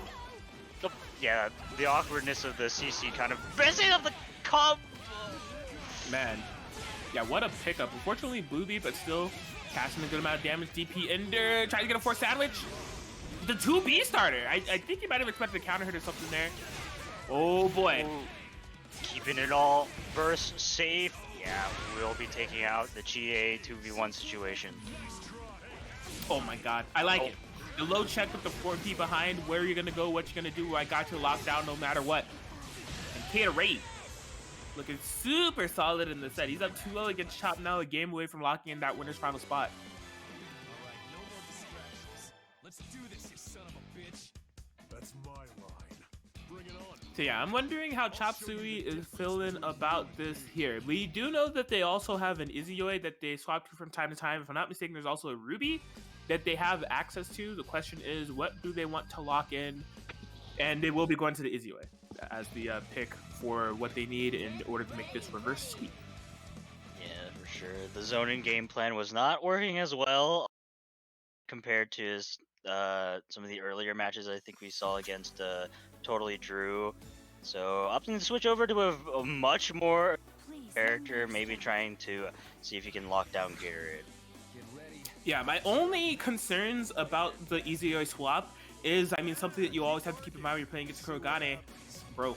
The stinger assist, that 4P covers so much of the skies. So Izuyoi, a very airborne character, has to be careful about how they play around this. But Chop Suey, definitely the player. If anyone's gonna be, comfortable outplaying this matchup, it would be them. That was an unfortunate happy birthday, but no full confirm. Yeah, right now just trying to stabilize things a bit. What a jump C. The jump C be covering a lot of space. Woo. Yeah, right now, kind of, weathering the storm. Has gotten control of that, like, it's a Chop Suey's, like, pace that we've noticed from that, versus 2A. What? A false? What? No! He whiffed the 2A and was like, I'm gonna steal your phone now. That's insanity. Yo, I can't even finish my sentence. I knew the pacing of the match was going Chop Suey's favor, but Gatorade seems to have other plans.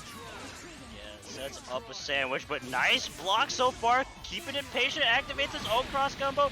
Meteors will be set out, but it tried to DP full screen. Oh, that's so cheap. I hate 2C knockdown with the jump C on Oki with Chie is so freaking cheap, dude. I hate blocking that so much. Same. And as long as Chop Suey has the kill confirmed, this will be game 3 in his favor. Man, beautiful stuff there from Chop Suey to recover from that. Man, a phone steal from Gatorade. Who would have thought it? But they had the recovery, and again, as I was trying to say before things got chaotic there was a familiar pace that was being set up there from Chop Suey that we saw with their Chie Batista games in previous matches, to where, like, it's slow. He's definitely dictating the pace of everything. He's finding those hits one after the other and had the life lead. So they were able to find that pocket, which I think was pretty significant for that match. For sure. So here we go. See if Chop Suey is able to continue ahead with this task that lies ahead of them here. This has been Meta Raid, Gamer Raid, Cater Blood Edge. I don't know, man. There's been a lot of pseudonyms and things that have been going on for Caterade at the moment, as they're still a game away from moving on to the winners finals. A man of many names, but the dubs he's taken, that's just something I'm certain about. We had some exciting news after this match. Yeah, I saw it too, and I was just waiting for the hype of this game to cool down before we mention it. Oh, that was an excellent conversion! The 5P going to be setting up some corner Oki. Another blue bait, unfortunately, but doesn't matter if you don't tech. Oh, man. What side? Yeah, it's that patented Caterade Oki, where he'll sometimes go for the side swap in the corner, and it's multi-layered. It's like cover like your push block options and things of that sort, even if you block it properly. It's solid stuff. Gotta be really careful with the Chi. It goes to the 5C on the wake up. Can't imagine he wanted that. Oh boy, the confirm! Ryder comes in! Okay. Gonna be able to find some damage on him. Very solid defense from Gatorade thus far, but it's not over yet. Oh, there it is. Yeah. Finds the overhead. Not quite a kill. GA is really low. Yeah, uses the JC just to set up the Izuyoi swap out and gets the grab. That will be a kill in Gatorade, and Chop Suey will be tying up in this set. Chop Suey making his way. What was looking to be possibly a 3-0, especially off of that phone still and the momentum slipping away. Chop Suey just completely found a way to not only, you know, bounce back from the phone still, but have that game 4 going pretty convincingly in their favor. Caterade not making any swaps. They are committed to this. Ragnar Naoto believes in it to make it happen. But man, do we have another reverse sweep on our hands here? We shall see what the outcome of this match is. Caterade's still definitely looking good on this team.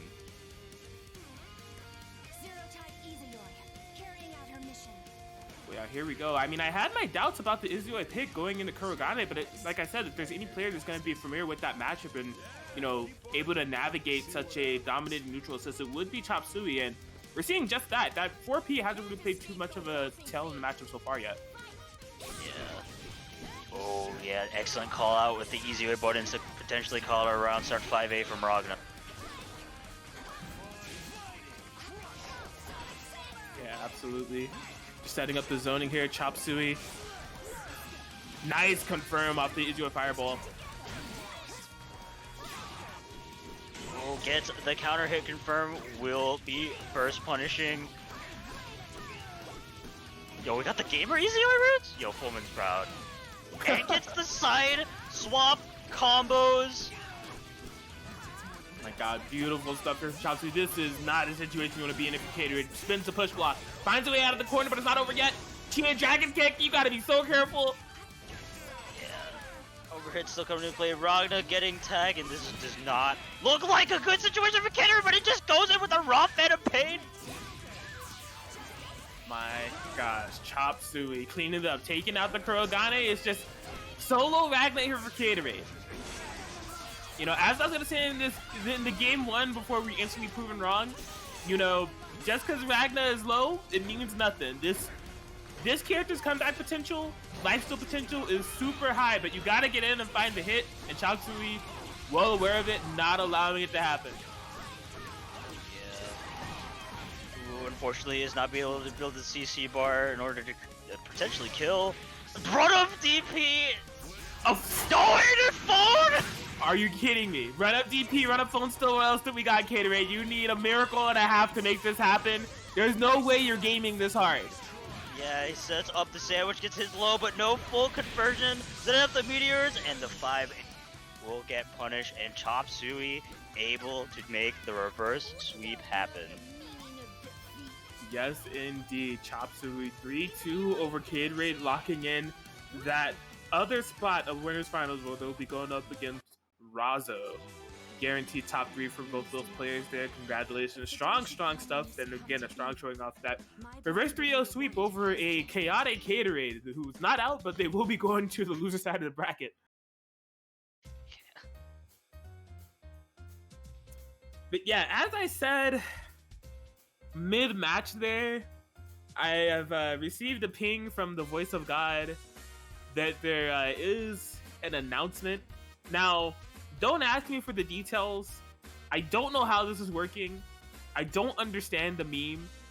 So I'm just going to read this verbatim as it says to me as a ping to Kraken Atkins and Lon Lily. So from the voice of God himself, this just in, first place will also be taking home a $19 Fortnite card. All right. I don't know how this is being delivered, where the Fortnite card is, but it's a confirmation. I've been told, I've been punged by the voice of God. Their first place will, alongside their winning from the match arena, take home a $19 Fortnite card for realsies, I suppose. So don't ask me any questions. Don't ping me. I'm relaying the information that was given to me. And I don't know, man. I got nothing else for y'all, but bone apple teeth if you win that. We do not get to decide what our players get, but apparently Gooseman has decided that the $19 gift card offered by the one and only BG Igus will be part of our prize pool. So I guess if that gives you more incentive to win, all power to you. If it gives you very little incentive to win, all the power to you. If it gives you less incentive to win, I totally understand that. I don't know what to do with that either, except pawn it off to a friend maybe. But like, I don't want to have that in my inventory. That just sounds whack. It sounds cursed. I don't know, man. $19, although it's not quite 20, it's more than 10. So like, an attempt was made. We're just not full balling. But I mean, like, that is par for the course here. You know, this is BBTAG. We're nearing esports. We're not quite there yet. I mean, if you want to sweeten the deal for first place a bit, I mean, be sure to check out the match arena that Guzman is linked. There is ways to receive more than just a $19 Fortnite card to place here in this tournament. You can receive money. I mean, you can also use the code BBTAG37 for the free 50 donation to sweeten up that pot. We're currently sitting at $58.50. But there's like 62 of you watching, which means like you haven't all inputted the code yet. I mean, if you haven't already, it takes like 20 seconds. Just Control-C that code, Control-V it after logging into a multitude of ways on that light blue contribute button in the top right. But do so if you haven't already. We would greatly appreciate it. If you're feeling generous, you could do a direct donation like NCG Esports has and J Gotchabeezy has. Birthday boy coming in clutch with birthday money on the pot. That's crazy. Cares about his scene. We appreciate it, Beezy. But if you want to join Neo Gaming, J Gotchabeezy, and direct donations, you could do so by doing a direct donation or checking out the Match Room Marketplace. Manga from Kite and Books for sale as well. But again, that code BBTAG37 for the free 50 donation. If you haven't already, we would greatly appreciate it. Yes, for sure. Definitely add a bit more money and not Fortnite gift cards to the pot, please. Yeah, I mean, unless you find a way to like donate a literal Fortnite gift card to the Matrimonial pot, then I mean, by all means. But I think we're set for now. My real question is, how do you get a specifically $19 Fortnite gift card? Did you like get a $20 one and then just the dollars or something? I'm confused. I don't. Lon, here's the thing. That's why before I even made the announcement, I prefaced it to say, don't ask me any questions. I don't have any answers. I'm just telling what the voice of God told me. I'm not responsible or reliable for the distribution of any funds, especially in Fortnite bucks. I don't even play that game. All right, so that is all up to Guzman Gaming 1 as we jump into game 1 of Gatorade versus Churzel here. This is a big set. This is losers quarters.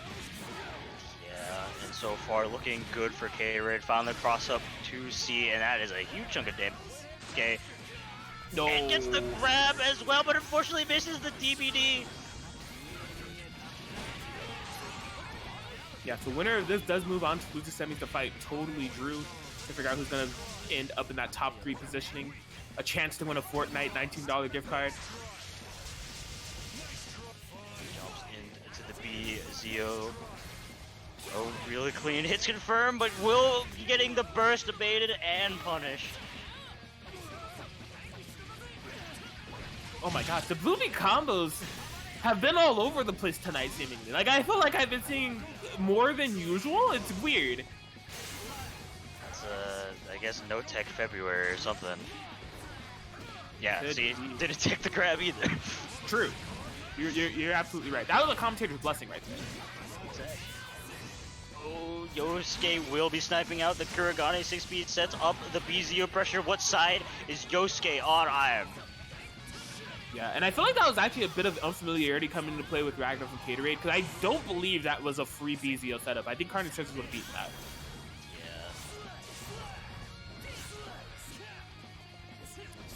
Well, right now, I mean, there was a big round start in the early game here for Gatorade, but it is all dissipated slowly but surely as Churchill is completely dictating the pace of this matchup. Yosuke Adachi Gaming. For sure. Doubt. I'm having doubts about my doubts. Wouldn't that just be an affirmation then? I guess so. They cancel each other out? Hello? Whoa! I can't believe Gatorade blocked that. That was stupid. That was indeed stupid. Oh, excellent for A to call out Gatorade, and Sherzul will be taking game 1. Good stuff. Sherzul firing back. Again, there was just like that very solid round start there from Caterade. Unfortunately, misspaced to DBD and couldn't get quite the kill confirm on Yosuke, which would have been huge. It would have just left Scherzel down to that solo Adachi, but he completely fired back. You know, just found their pacing and momentum. Yosuke things, Adachi things. You love to see it. You know you've seen it before, and Scherzel definitely proven to be strong with it to get that fire back for that game one. Yeah, definitely. It was a very slow but gradual build up to that comeback. Get ready. 'Cause you're up next, you white-haired bastard. Well, we shall see. I mean, we've seen the complete energy and aura that Caterade exudes on this team, right? It is definitely something to behold, and when he gets out of control, I mean, he gets out of control. It's like, see if he's able to tap into that, or if the Scherzel Yosuke Adachi plays too strong, and man, based off this round start, this is not good news if you're Caterade 24 right now. Yeah, definitely will be setting up the corner. Adachi pressure. The lockdown, oh my gosh, it's just the low end, the burst bait. Extra credit here for Scherzel, gonna be locking in some damage here on Ragna, the Blue Edge, but a drop? Yeah. Wow. Oh my god, it was an equally crazy Gauntlet Hades with a good JCE. Man, there's been some awkward scenarios here. It's an air DP! He did not land yet. It was an air DP, not air unblockable. Super unfortunate there for Caterade as the Ragna's going down. Straight down. Holding level 2 Resonance Kurogane to clutch it out, but we've definitely seen Caterade make these comebacks, but I think this will be able to kill with the cross raid just getting tapped low on the incoming. Not it. He didn't mash enough. I guess so. Should have pressed A harder. Caterade, give it another shot at life. The bionic arm able to smack Yosuke, but Adachi ready to save Yosuke in the back. Game 2 going over to Scherzel. You're pretty strong, aren't you? Looks like I could. All right, Scherzel, a game away from winning a chance to fight to get in the money and winning a chance to be closer to that $19 Fortnite card. The question is, how does Caterade feel about that? Is Caterade Ragnarok Gaming, or does he say, no, I want that Fortnite? Oh, okay. Well, no, he's Ragnarok Gaming. I mean, that's not a confirmation that he doesn't want that $19 Fortnite card. It just means if he's going to get it, he's going to do it by his means and by the Blood Edge Blade. Definitely seems like Caterade wants to stick with the team. Perhaps just wants to go through like the learning pains of learning a new team and just trying to stay strong with it. Oh, the color swap. Okay, you know, some Guilty Gear Strive colors here. Soul Bad Guy and Kai Kisuke. See if it works out. Gauntlet Hades is the best move in the game. It is indeed. We're figuring out that not only is it a great mix-up tool, it's a great movement option as well. Oh, unfortunately, ducks under it, but just stops at DP. Yeah, if you're in that situation against Ragna and he has some bar, I think that is off the Gauntlet Hades definitely not the decision you want to have be made as a with DP, because I mean you're dying. Gauntlet Hades again, Caterade, Gamerade. He's here right now. Yeah, but unfortunately it drops the combo. No DP to punish the JP though. Oh, I think that's like the move in fourth game. Gauntlet Hades that has hit. Only one of them have been blocked. Hey, it's the best move in the game. Why not use it? Absolutely. I don't have an answer for you, Lon. I can't find a reason to not use Gauntlet Hades, as that has definitely been a pivotal factor for Caterade getting his first game on the board against Scherzel. What a turnaround. Yeah, that was definitely explosive off that baited DP. Yosuke was like looking kind of healthy, and then suddenly he went downhill in terms of the health and was just able to make that a 2v1 situation extremely fast.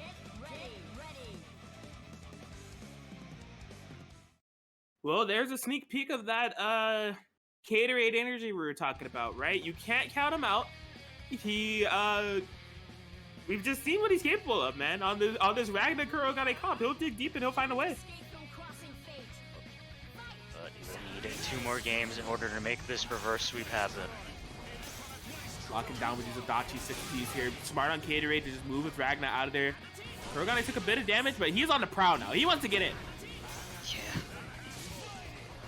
Oh, just barely dodging the 4P, and how do you block Yosuke? The moonsault's coming in clutch. Yeah, good place to burst. Does not convert off the raw slash guide, but does convert off the 5P. Try to keep this as burst safe as possible. Biotic are... Oh, Yosuke DP hitting both of them right there. Super clutch for sure. What the... Yo, Gatorade finding a spot to DP on his own. It's... Hello? I can't believe Ragnar's 5B hit there. That was insane. I thought he was completely behind him. Doesn't matter. Anyways, Scherzer will be countered. The Resident's best move in the game gets the combo. This is definitely a kill. More Gauntlet Hades in the combos are running in. And suddenly, the set looking 2-2. We're looking at another reverse sweep tonight. Could be all of these game type situations in this top 8 for BBTAG and Chill 37. It's been nuts. And I mean, like, the other thing is, it's been a whole bunch of reverse sweeps. Just players that are down 2-0 and they just make the complete turnaround. So I don't know. Let's see if Gatorade is gonna be having history repeat itself yet again. Scherzel had some solid starts here. Looking to have a solid round start. Forcing the burst from Gatorade. Oh no! Oh, that is not looking so good. And I've seen this combo before. It looks like it's gonna drop, but in reality, it's doing a nice solid 10K. Yeah, I'm gonna tell you right now, if you got a burst or DP against a player, don't let it be Gatorade. Don't let it be Gatorade. This is what happens. Yes, and suddenly a 2v1 situation now putting Azul on the solo. Yosuke has to make a comeback, sets up a sandwich, gets hit low. This confirmed? Very nice. Oh, for sandwich, she's been so good at calling that Ragnar 5P, always setting up sandwiches with it. Yeah, swaps into the Ragnar, probably wanting to utilize that Yosuke, that Kuragane 4P. Jesus. Yeah, could be beneficial and helpful here for Gatorade. They just got to get out of pressure as they do. It's up to Scherzo to make something happen now. Solo Yosuke do he be schmoovin'. He finds a hit, no confirm 5 feet. The classic unblockable mix. Ragnar into the red zone. Got to be really careful with him. Yeah, just opts to swap him now. Right, the push block. We're nowhere near Rampage time yet, so Scherzo needs to make it happen with these resources that he has available for the next 40 seconds. Excellent, baiting the anti-air with some moonsaults, and that's such a unfortunate burst. Suddenly this looking like a 1v1 situation. Yeah, the question of how do you burst against Yosuke just never seems to be answered here, and this is very doable here for Scherzo. No confirm! Oh boy! Oh, that's no, game! No, it's not game! National confirm! Residents will be running out. 0 bars on deck. The moonsaults are coming out. He be schmoovin'. Garudime, put him in the red zone. Ruh-roh. Gets the DP, no punish on it. This is a very close game. Gets the J, no full conversion. Man, and like Scherzo's the one playing Yosuke, but I feel like it's Gatorade playing Yosuke at this moment. Oh, he just Just the DP. No! He hit for the DP. Oh my god! Gatorade 24 with a reverse sweep comeback over Scherzo in crazy fashion! Oh my god. That last... This entire set was like getting me on the edge of my seat. Man, that last game, you know, I was straight up thrown out of it, man. I was on the floor with how intense that was. Crazy. Gatorade Gaming locking in that top 4 spot. Look, he said in the chat he doesn't really care about the $19 Fortnite card. It was a mix-up. He cares the most. Gatorade out here on the pursuit for that Fortnite card in first place, but he's not there yet. He still has a mountain to climb. Totally Drew is his opponent to see if he can get in the money at least for that losers semis match. Oh, what a game. That set with a display like that, can you really convince somebody that you don't want that gift card?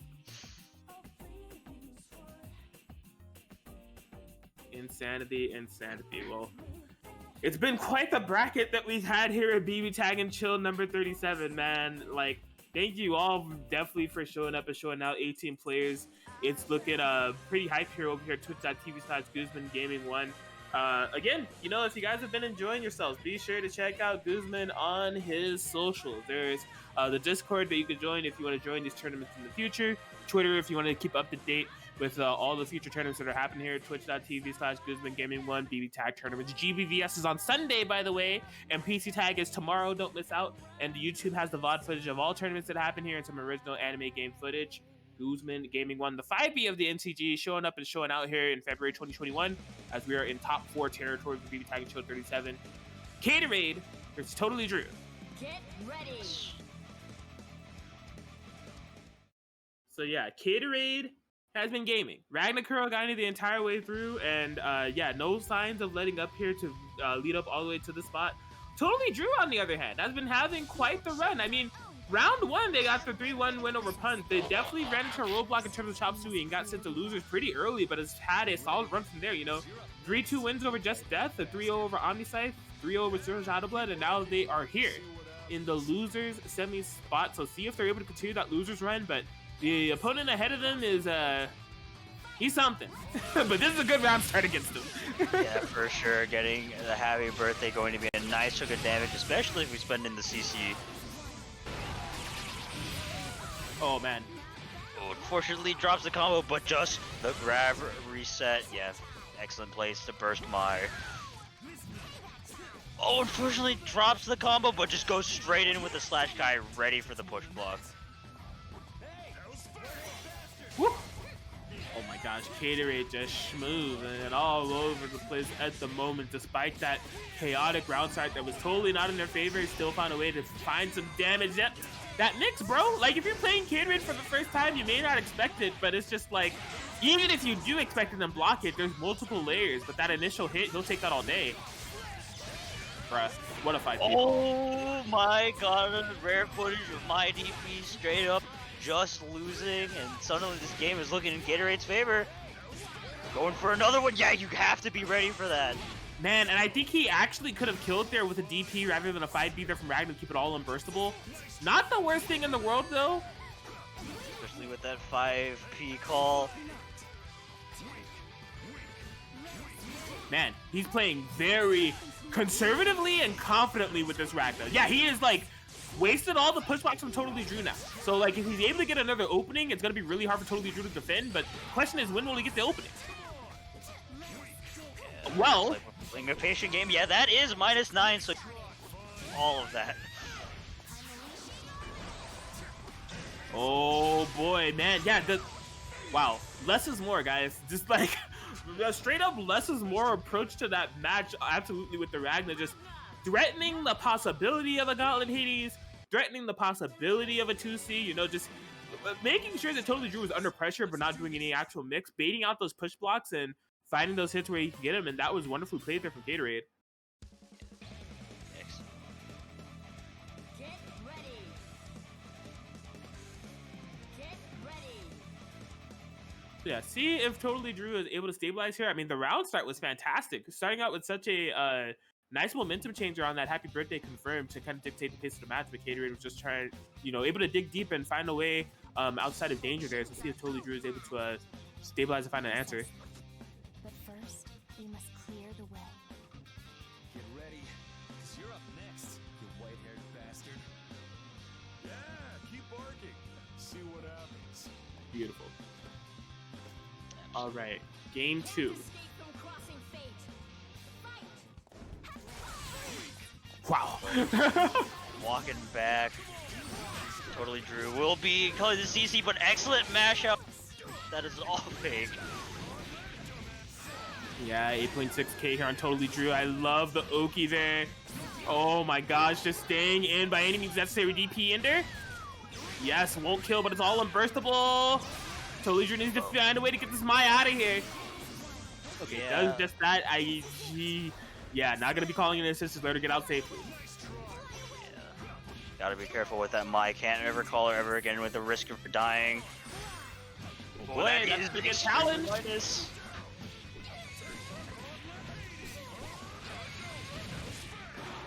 There we go. go. Into the corner we go. Ragna, the Blood Edge, getting some life back. The mix is here, but no confirm here for Caterade. Yeah, unfortunately for Caterade, Yumi was blocking, so that grab reset was not gonna work. Or Phantom Pain reset. Oh, just go straight in? Yeah, just punch in the Mai. Oh my god, that's game. Oh, no, that is game. I was like, you know, what is he gonna do after the 2-3-6C? Is he gonna jump back, call assist? My man's went straight in. Yeah, and I mean, you gotta expect that, like, Totally Drew might have, was on a similar wavelength as you, of, like, what is Caterade gonna do after this here? Are they gonna retreat? Like, what is gonna be the option? And the last thing on their mind was just going in with the Rekkas that caught not only Mai, but Yumi, and that was the GG from there, Caterade. So, here's the thing. He's up 2-0, but this bracket has had a certain type of energy for the past, what, 3 or 4 matches? Reverse 3-0s all day. So, I mean, like, Totally Drew on paper, right? Not a good position. You don't want to be down 0-2 in a tournament. But historically speaking, with the stream matches that we've been having, this has been par for the course. So Totally Drew might be in exactly the optimal situation they would want to be in for the context of this tournament. Yeah, we'll see if Caterade can break the 3-0 reverse sweep curse and just take it over Totally Drew. But yeah, as you said, it's looking historically pretty good. Right now, just slowing things down. Oh my god, the Caterade does find the hit. Burst, but hyper jump with the Ragnar. No punish. The reset here from Totally Drew. Okay. No bait on the burst. Woo! Finds the low.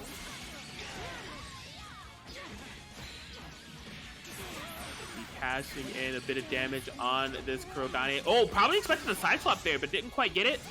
Push blocks here from Caterade. Yeah, get out of the corner here against Yumi. But what a 5B! Oh, is that gonna... It's looking like the reverse sweep may happen, but this is only the first game he needs to win. Yes, and that do be Ragnar the Blood Edge. Like, he's not the worst Resonance character in the world, but what a confirm here from Totally Drew, getting this damage going. Oh boy. Drop the combo a little bit there, gets the plus frame. Caterade, yeah, just getting tapped low, and this will be a kill as long as he cashes out into super. That's big. Totally Drew. Keeping up with tradition around here at twitch.tv/Guzman Gaming 1. BBTAG and Chill 37. The name of the game is Reverse 3-0. He has 1 on the board, 2-0, 2 more to go. Keep the tradition strong, Totally Drew. No bias, just full cursed. Caterade still has 2 games to work with, and he can still win this game, still prevent the prophecy from unfolding.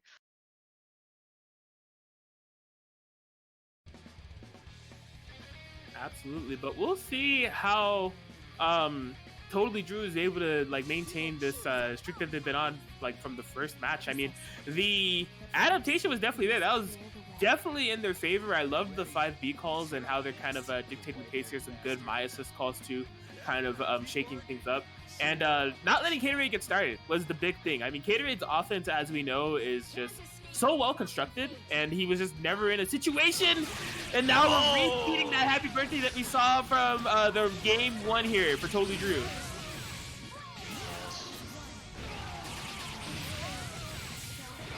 No drops this time. Good solid 10k round start.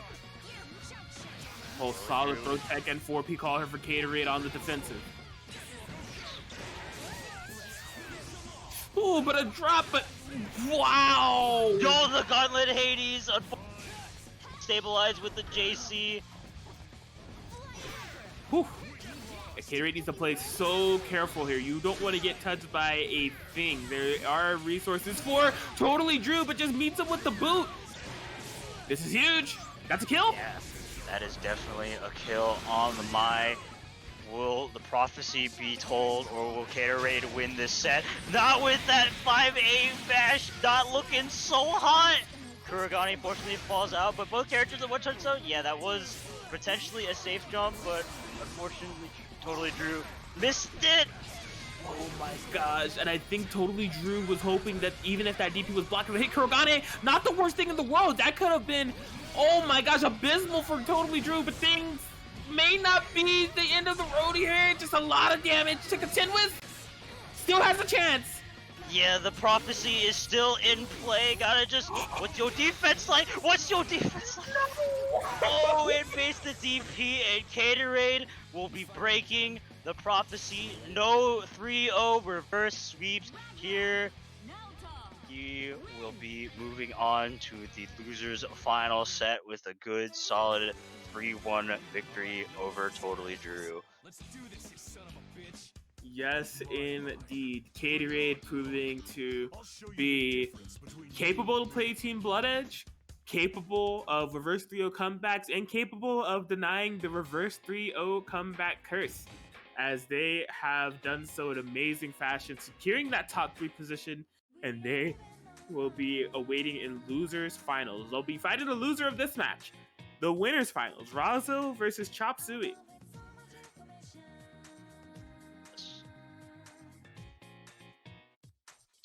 You know, I'm gonna be honest, I thought Chop Suey left the room for a moment. I realized the stream and it was delayed. But yeah, this is funny that this is the winners finals that we have, because these are like the 2 players that kind of kicked off some of the reverse 3-0 like shenanigans we've been seeing on stream. It like happened from match after match after match. You started with these 2, you know, Razo finding the Razo the Sharp reverse sweep comeback in Zero Shadow Blood, and then Chop Suey doing just the same against Caterade, who's looming in losers finals, right? Able to make that just the easy way that paid off in dividends as they secured this spot. So it'll be an interesting winners final set. I know these 2 definitely have history. Sheesh, I mean, it's history on this channel too, so. Oh, and the DP will be baited. Oh boy. Okay, yeah, blocking with Chie, fortunately, but no, the whiff on DP, but dropped, confirmed there from Razo. Not the worst thing in the world, but a lot of damage left on the table. Yeah, oh, excellent jump over the pinwheel just to punish the Carmine. Wow, that was Whoa. a fantastic jump B to clear the entirety of Carmine's DP. Oh my. Oh, I see 5 meters on deck, but unfortunately drops the 4P. That definitely, well, I don't know about definitely, but that was very close to a kill at least. Yeah, I think there was an Izuyoi assist there that Chop was expecting that didn't quite come out, so won't be the kill on Carmine they were expecting, but still maintaining the momentum in this corner positioning. Gang will be burning though. DMCA do be here, but sets up the JC on the Oki. Getting Xiaolong. Look at her go. Press those buttons indeed. Uses the meteor. This, oh, what a tricky mix-up. That's kind of cheap, not gonna lie. But Yang is unleashed. Yang is cashing in 8K for 1 bar. She's back in the sandwich. Best of luck. No push blocks available. This, he threw. Oh Yo! I don't know what it was thinking, but it was the most right decision he could have ever made in that situation. Oh my gosh, got rid of the Carmine 2v1, but that is still Yang Xiaolong. You gotta be so careful. The 5Bs are coming. The DPs are hitting. Oh, that's not, yo, you see that snipe. Yang Xiaolong, 1v1 situation. Can Razo make this happen? Let's see. Chop Suey still has the resonance on deck. Optac there. Yo, that's good. That's beautiful. Yo, I'm a fan. I love seeing EX double blast first, but no pickup. But it all works out. Razo. And what an excellent comeback by Razo D Sharp, bringing the energies over even in the Yang play, just getting those excellent confirms off the firecrackers, able to seal out that game and make the comeback. Yes, if there's one thing I'm a fan of when it comes to Yang, it's those EX firecracker confirms, man. From air to air, or even if you just route to it in a combo, even though you don't need to, they're so sick. It brings me back to a simpler time of like 1.0 days. but fantastic solo Yang comeback there from Razo. That I was telling y'all, it's not over. That's Yang Xiaolong. It ain't over till it's over when you got the Yang's Xiaolong.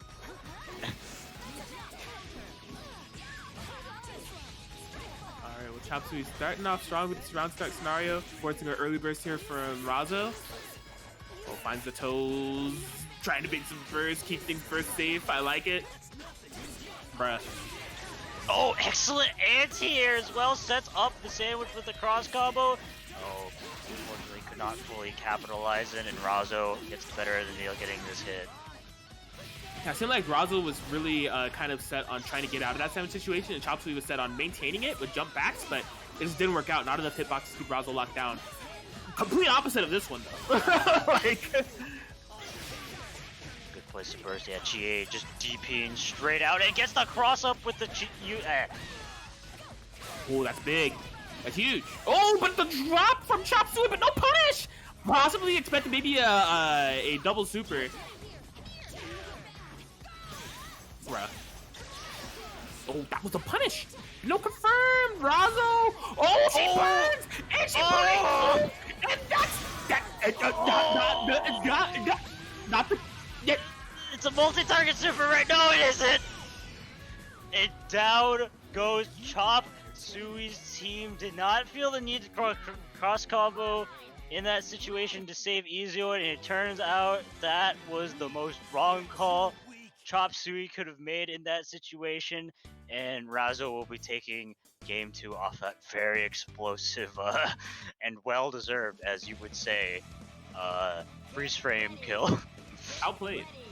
Simply outplayed. The unfortunate thing there, I think Chop Suey had a cross combo call to at least save one of their characters. It's just... Unfortunate. Just simply outplayed. Razo with this Yang Xiaolong Carmine comp. Up 2-0 now. Oh, that is a good call out on the round start, but the meter to... Never mind, getting the burst punish. This is the thing. This has been similar pacing we've been seeing from Chop Suey on these round starts.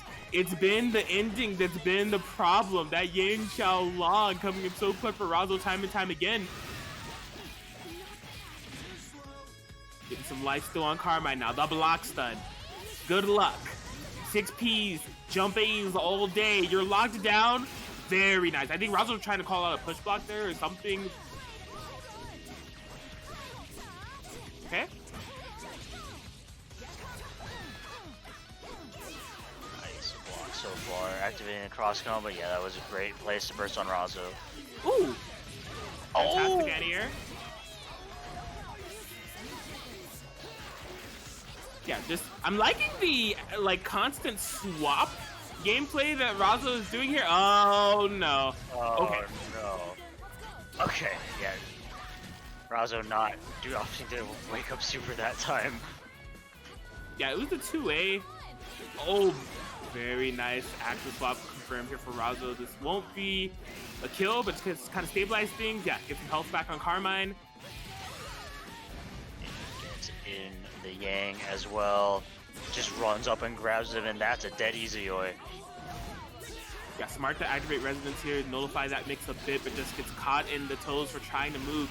Chie's pretty healthy, but this is going to be wasting a lot of her Resonance time. Yeah, sets up the Bloodhouse. Yeah, just waiting, just to wait out the entirety of the Resonance. Yeah, it's all gone now. Chop Suey needs to make this solo GA comeback happen. And I don't think this is a kill, but I do think this is a setup, maybe? I don't know. No. With the cross ray, just barely not, and just gets the 5B. And Razo Sharp will be taking a very clean 3-0 set over Chop Suey. Yeah, man, impressive stuff from Razo all tournament long. I think this is the 4th team we've seen him switch to on stream, at least. Because, I mean, there was the Shirogane... New. Yes, Shirogane new. I blinked there for a second, my bad. And also the, Mika Carmine, Yang Carmine, and Hakumen Merkava. So really showing a lot of proficiency here as they move on into that grand final spot. Wonderfully played there from Razo, but now we get the run back. Chop Suey versus Caterade. We saw this in winter semis. It was down to the wire, but it was Chop Suey that was able to dig deep and get that reverse 3-0 comeback with the Izuyoi. So this time around, you bet they're just going to be starting with Izuyoi, you know, right from the beginning. No games played. I know what worked for me last time. For sure. Good call. Just sticking with what he feels like he can win best with. This is losers finals. Definitely a high stakes situation to be in. Get ready. Yeah, so we'll see how this goes down. Chop Suey, just like, it can't be stated enough as far as this matchup is concerned. They found this pocket that they tend to create off of just constantly winning neutral interactions or slowing the game down. They were able to create that situation against Caterade pretty much for like 3 games straight, which was a big pivotal factor of how they made that comeback, almost getting a huge punish off that DP there. But still, you know, just slowing things down, even if like there's no confirm available, or if they like beta burst and there's nothing, like not the biggest of damage, he still just stays solid. Yeah, there's just been some really excellent conversion on Chop Suey's side. Oh boy, that will be a punish here for Chop Suey. Nothing huge though. Bruh, Yeah. what a whip punish. I don't need. Just dashing in and getting the punish. Gets hit by the raw 5P, keeping the. Never mind, not as burst safe as possible via Bloopy. Oh wow, he did the empty one there without an assist. I'm not sure if that was intentional, but it's working out. What a... Okay, it was a Bloopy combo. These Bloopy combos all night, dude. What is going on? People ain't holding tech tonight. It could be... So I know there are some resets for Kurogane that like can happen, so it could be trying to avoid those is what's going on, but I can't say that for certain. Yeah, I'm not sure either way. These players aren't teching.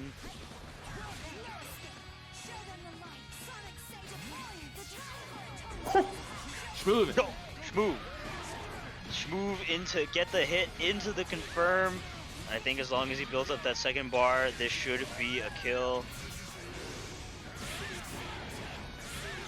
It's gonna be really close now. Had to do super at the end, just trying to keep up the momentum. This is a very hard comeback for Chop Suey to make, and just a 5B call out will be taking it. Good stuff. Caterade starting out strong here.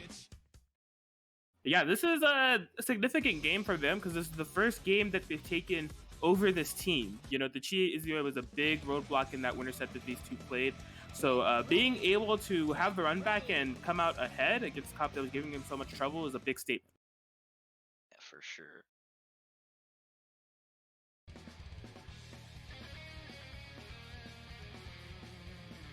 Yeah, we'll see if Chop Suey is able to regain composure and, again, just find that pocket of the constantly winning neutral game. Again, I am still a little, like, I feel like there's so much knowledge between the two of how much presence the Kurogane assist has in the form of the 4P that it's, like, hasn't really became a factor yet. I mean, Caterade has just been kind of, like, contending in the ground game for a lot of their hits. His zoning. Yo, Zoner, Izuyoi.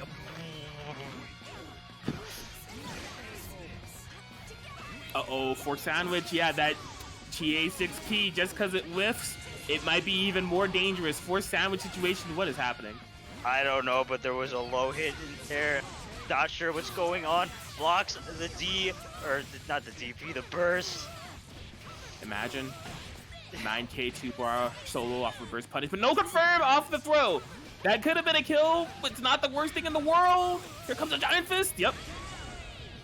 Yeah, Ops just choose the solo Ragna. Definitely dead. Yes.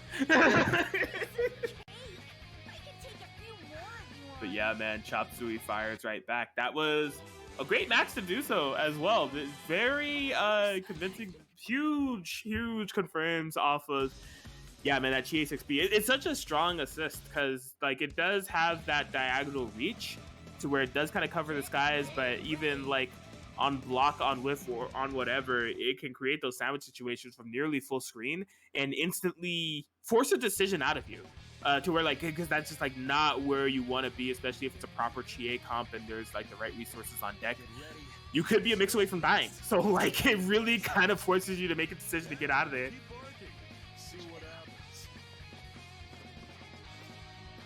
The justice I believe in is my own. Yeah, Losers Finals 1-1. The chance to fight Razo for the $19 Fortnite gamer card rests on both of these players' heads in the set. It's a movement option. All right. Interesting. I think that was the same stuff, but I don't know for sure. I've actually never. I feel like I've ever seen Rocket do that. I Yeah. saw that just to avoid the mix. Show them the light. Yeah, Chop Suey sings, "Stay away, please." Yeah, the zoning game has been really forced Man. sandwich as well. Yeah, that's that situation we've been constantly talking about. GA6P whiffing into Leon sandwich, and you know, Chop Suey definitely having those active swatch mix-ups and active swap confirms always ready. Man, this is that Chop Suey pace I'm talking about, where it's like this cat and mouse game. He's winning these neutral interactions that's just completely slowed down, and like it is so noticeable when it's happening, when he's dictating the pace of the neutral game. Yeah, just completely whittling away at Caterate's resources. Oh, I hate this. Every time I see it, I'm like, man, I'm glad that's not me. Is that dead? Yes, he gets the Izzy assist this time. Has the combo, 14.5k. You love to see it. Oh, that was cheap. That was indeed cheap. I was not sure what way to block, and a 1-2 in Chop Suey's favor. Just getting started. Yes, Chop Suey. Game away from getting their run back against Razo the Sharp, who is awaiting in grand finals. Caterade. Team Bloodedge has gotten them really far. There's been like some points where I have had my doubts and I've had my worries, but he's still been able to pull it off for the most part besides his winner side match against this very player. And it looks like they're sticking to it for the long haul. They're going to try to figure something out. They need 2 games to do it. It's for sure.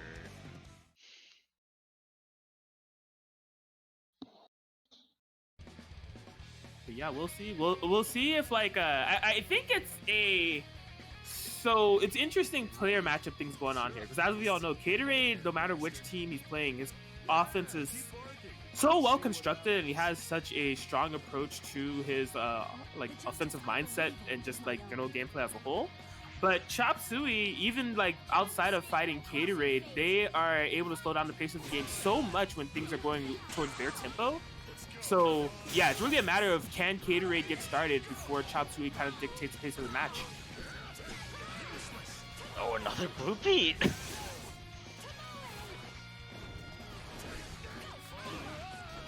All right. Meteor shower, slow it down, Chop Suey says. Yeah, I'll just swap in the easy way, use it and just get a fly in, but just push blocking out. But this is a good confirm. Beautiful. Oh, more gamer easy oi routes. Yes. Oh my gosh. Yeah. Perfectly timed there. 5B not making contact from Caterade. Oh boy. Ooh, that ain't a good look. If that, okay, not able to build the 4th bar in order to kill the Kuragane, but that 5B hit, it kind of looking like he dead.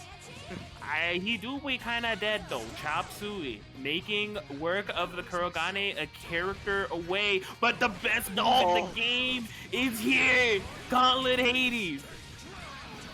Gatorade. Oh my gosh, yo, that was a frame kill setup to call out the raw tag with the Gauntlet Hades. Give me my life and hand me this unblockable. Thank you very much. The Carnage Scissors. It interrupts. Gatorade Gaming. No. Oh, my foot down! All the way up! The foe steal Caterade looking to make this Ragna comeback happen off that. Oh no, just unfortunately not able to hit the meteors with 5B. Fortunately for Caterade, this won't be a kill, but most of his resonance is gone now. Yo, he's just Just go forward! Go! Yeah, he wants to keep this matchup close. He wants Chop Suey in that corner, but the tables have turned now. 2B's to get out of the corner. Oh my gosh. The JC's coming out, just trying to play defensive game. Excellent air from Chop Suey. Oh, the 4A check. Yeah, he's doing those 2-1-4As to make sure that he's still in. Chop Suey, yeah, doesn't want to be in that corner. I don't blame him, but those jump scenes are starting to catch up to him. Gatorade.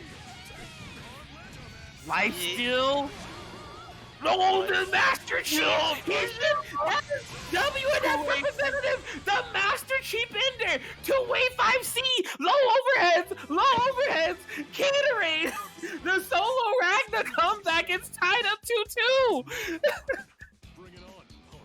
Gatorade Show you the gaming. difference between you and me. Dude, he's sold like how many phones tonight? Like I don't know, man. I think he does have 3 in his current collection. I didn't even know he was capable of doing it. Gatorade, man, I don't know. He's been in that SoCal sphere for a while now on these WNF attendances, and it's starting to show its colors here. The Ragna is gaming. That was a well executed solo Ragna comeback, and he may be able to overcome his demon here. This team is what gave him so much trouble on Winter's side, and I mean, currently it's 2-2 on the run back, a game away from going grand finals.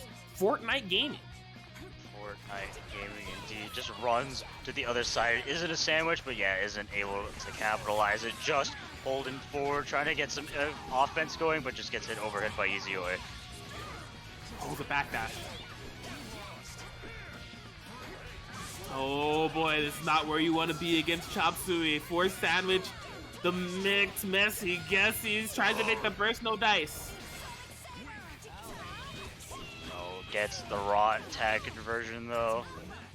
Whew. Oh, that was an unfortunate 2-1-4B. Just gonna be cashing out a good amount of damage on this Easy-Oi unless it drops.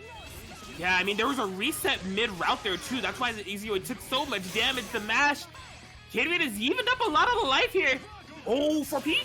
No, not quite. Oh my gosh! Oh, he hit both sides!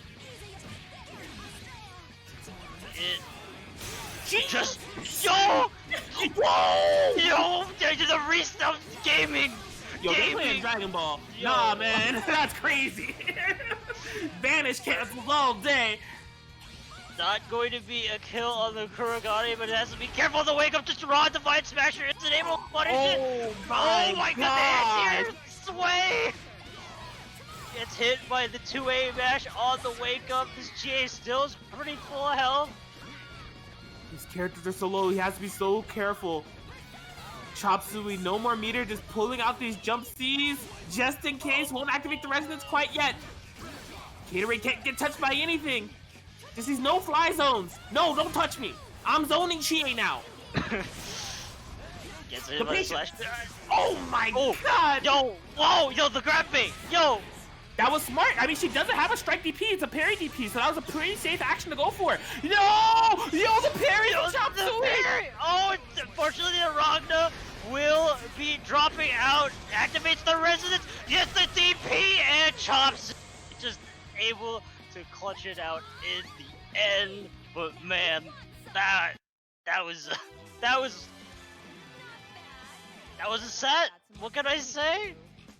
Crazy set on both ends there from Gatorade and Chop Suey. Well played. Just amazing run back between the two of you. I definitely enjoyed watching that, but it is Chop Suey that will come out on top yet again, moving on into that grand finals to get the run back against Razo Sharp of the NCG team.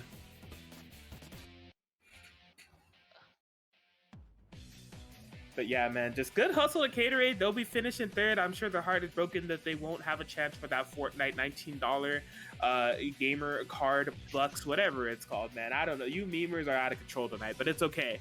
As long as y'all are acting up, donating $19 in terms of Fortnite bucks, and acting up by using that code BBTAG and chill37 for the free 50-cent donation to the pot, it's all good by me. And some of you listened to me from last time, we're up to $59.50. Please, you're running out of time. If you haven't already, please use that code for the free 50-cent donation to the pot. Just copy and paste the code and you're good to go. Of course, direct donations, you can retweet and follow sponsors. Matcherino, check them out. Shoutouts, Titans Books as always. But no time for that. It's grand finals times, man. All right, Chop Suey versus Razo Sharp, the run back. Yes, true fight in order to get PC tagged, apparently. Yes. I have seen BBTAG do this a few times. We're not gonna get kicked. It's gonna ready up soon. Hopefully. PC tag. Yeah, there we go. There we go. Okay. I just had to chance it. I just try. It's like, you know, you say the name 3 times in the mirror and the ghost comes out, but when it comes to PC tag, you say it 3 times and it's like I'm out.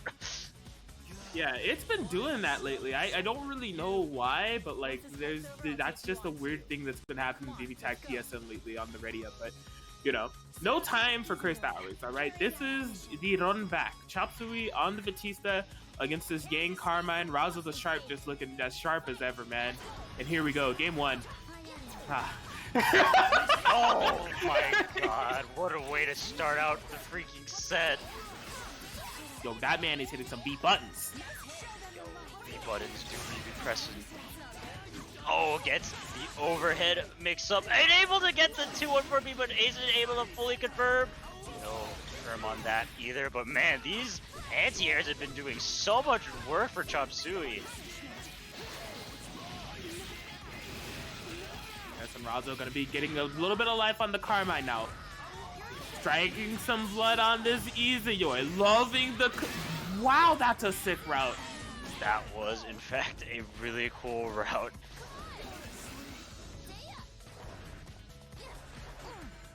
Ooh, okay, smart assist call here from Chop Suey. Yeah, won't be cashing in more. Doesn't want her to be burning. Oh my gosh, but Razo... High octane gameplay. Here we go, we're in the corner. This is where things get messy with this team, the Yang Carmine. The Oki, yeah, you gotta be really careful, you know, potential unblockable scenarios. Not able to confirm raw blood wheels, but will be activating the CC. Chop Suey jumping back, trying to avoid it! Yeah, and he'll get a confirm off this too. There's no burst available for Razo, so they have to hold all of this. The question is, wow, what routing? Game of roots! Game of roots! Chop Suey! Exactly what they needed there. That was wonderfully executed, taking down the Yang. She won't be burdened this time. Oh boy, the cursed Batista jumps the antics. 1v1. Oh, the EX pain, blood, whatever it is. It's a pinwheel. It do be hitting, and it do be confirming. Not quite into death, though. Razo will be gaining all that life back. Both of them will be popping the resonance at the same time. Yes, the thing is, Razo is regaining way more health than Chop Suey, so if this resonance doesn't end in astrals or anything big, he will have the advantage post-resonance. For sure. Oh, excellent mash out just to call out that pressure. Razo will be taking game 1 of the grand finals. Yes, wonderfully played. I mean, there was a lot of interactions from that early game that was going in Chop Suey's favor, but Razo was just starting to get things started despite the Yang falling in the way that she did. You know, it was good on Chop to have that conversion available off of the call out with the Batista beam. It was just not enough to douse out or, like, I mean, put out the flames from Razo the Sharp here. He is gaming, man. He do be gaming.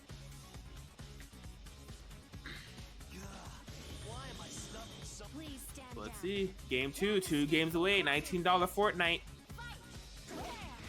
Oh, just with the low round start, this is good momentum, especially with that over. Oh my gosh, I think they expected for that 5A to hit on the meaty Carmine. The whiff counter poke from Razo. Give me some health back. Gaming. Ooh, Batista DP is nice. Yeah, yep. Yeah, that Batista DP do be nice though. It's a rolling anti-air. Whew, what a challenger from Razo off the freeze frame. That was very smart, but just can't find a way out of this corner. Need to be very careful on the Oki here. No, this actually might be kill. This has got 5 meters on deck. It's gonna be close. Batista damages Saugers. I had no faith, and I guess I was silly for having no faith. I did not think that was gonna kill, but Chop Suey knew, and that knowledge is definitely power. As it's a solo Yang they have to deal with, but Razo has been in this position before. We've seen the chaos ensue in the past. Oh, we're okay. Very nice. We started out with the low, no armor shenanigans. She will be burning though. She will be burning indeed. Run up DP. Oh my god. We try to go for the conversion. Okay, Resonance will be over, but we do still be burned. Oh, that was such an excellent cross-up. Cheap stuff, Chop Suey. Staying composed, finding that perfect time to teleport and get things going. We're tied up 1-1 here between Razo and Chop Suey.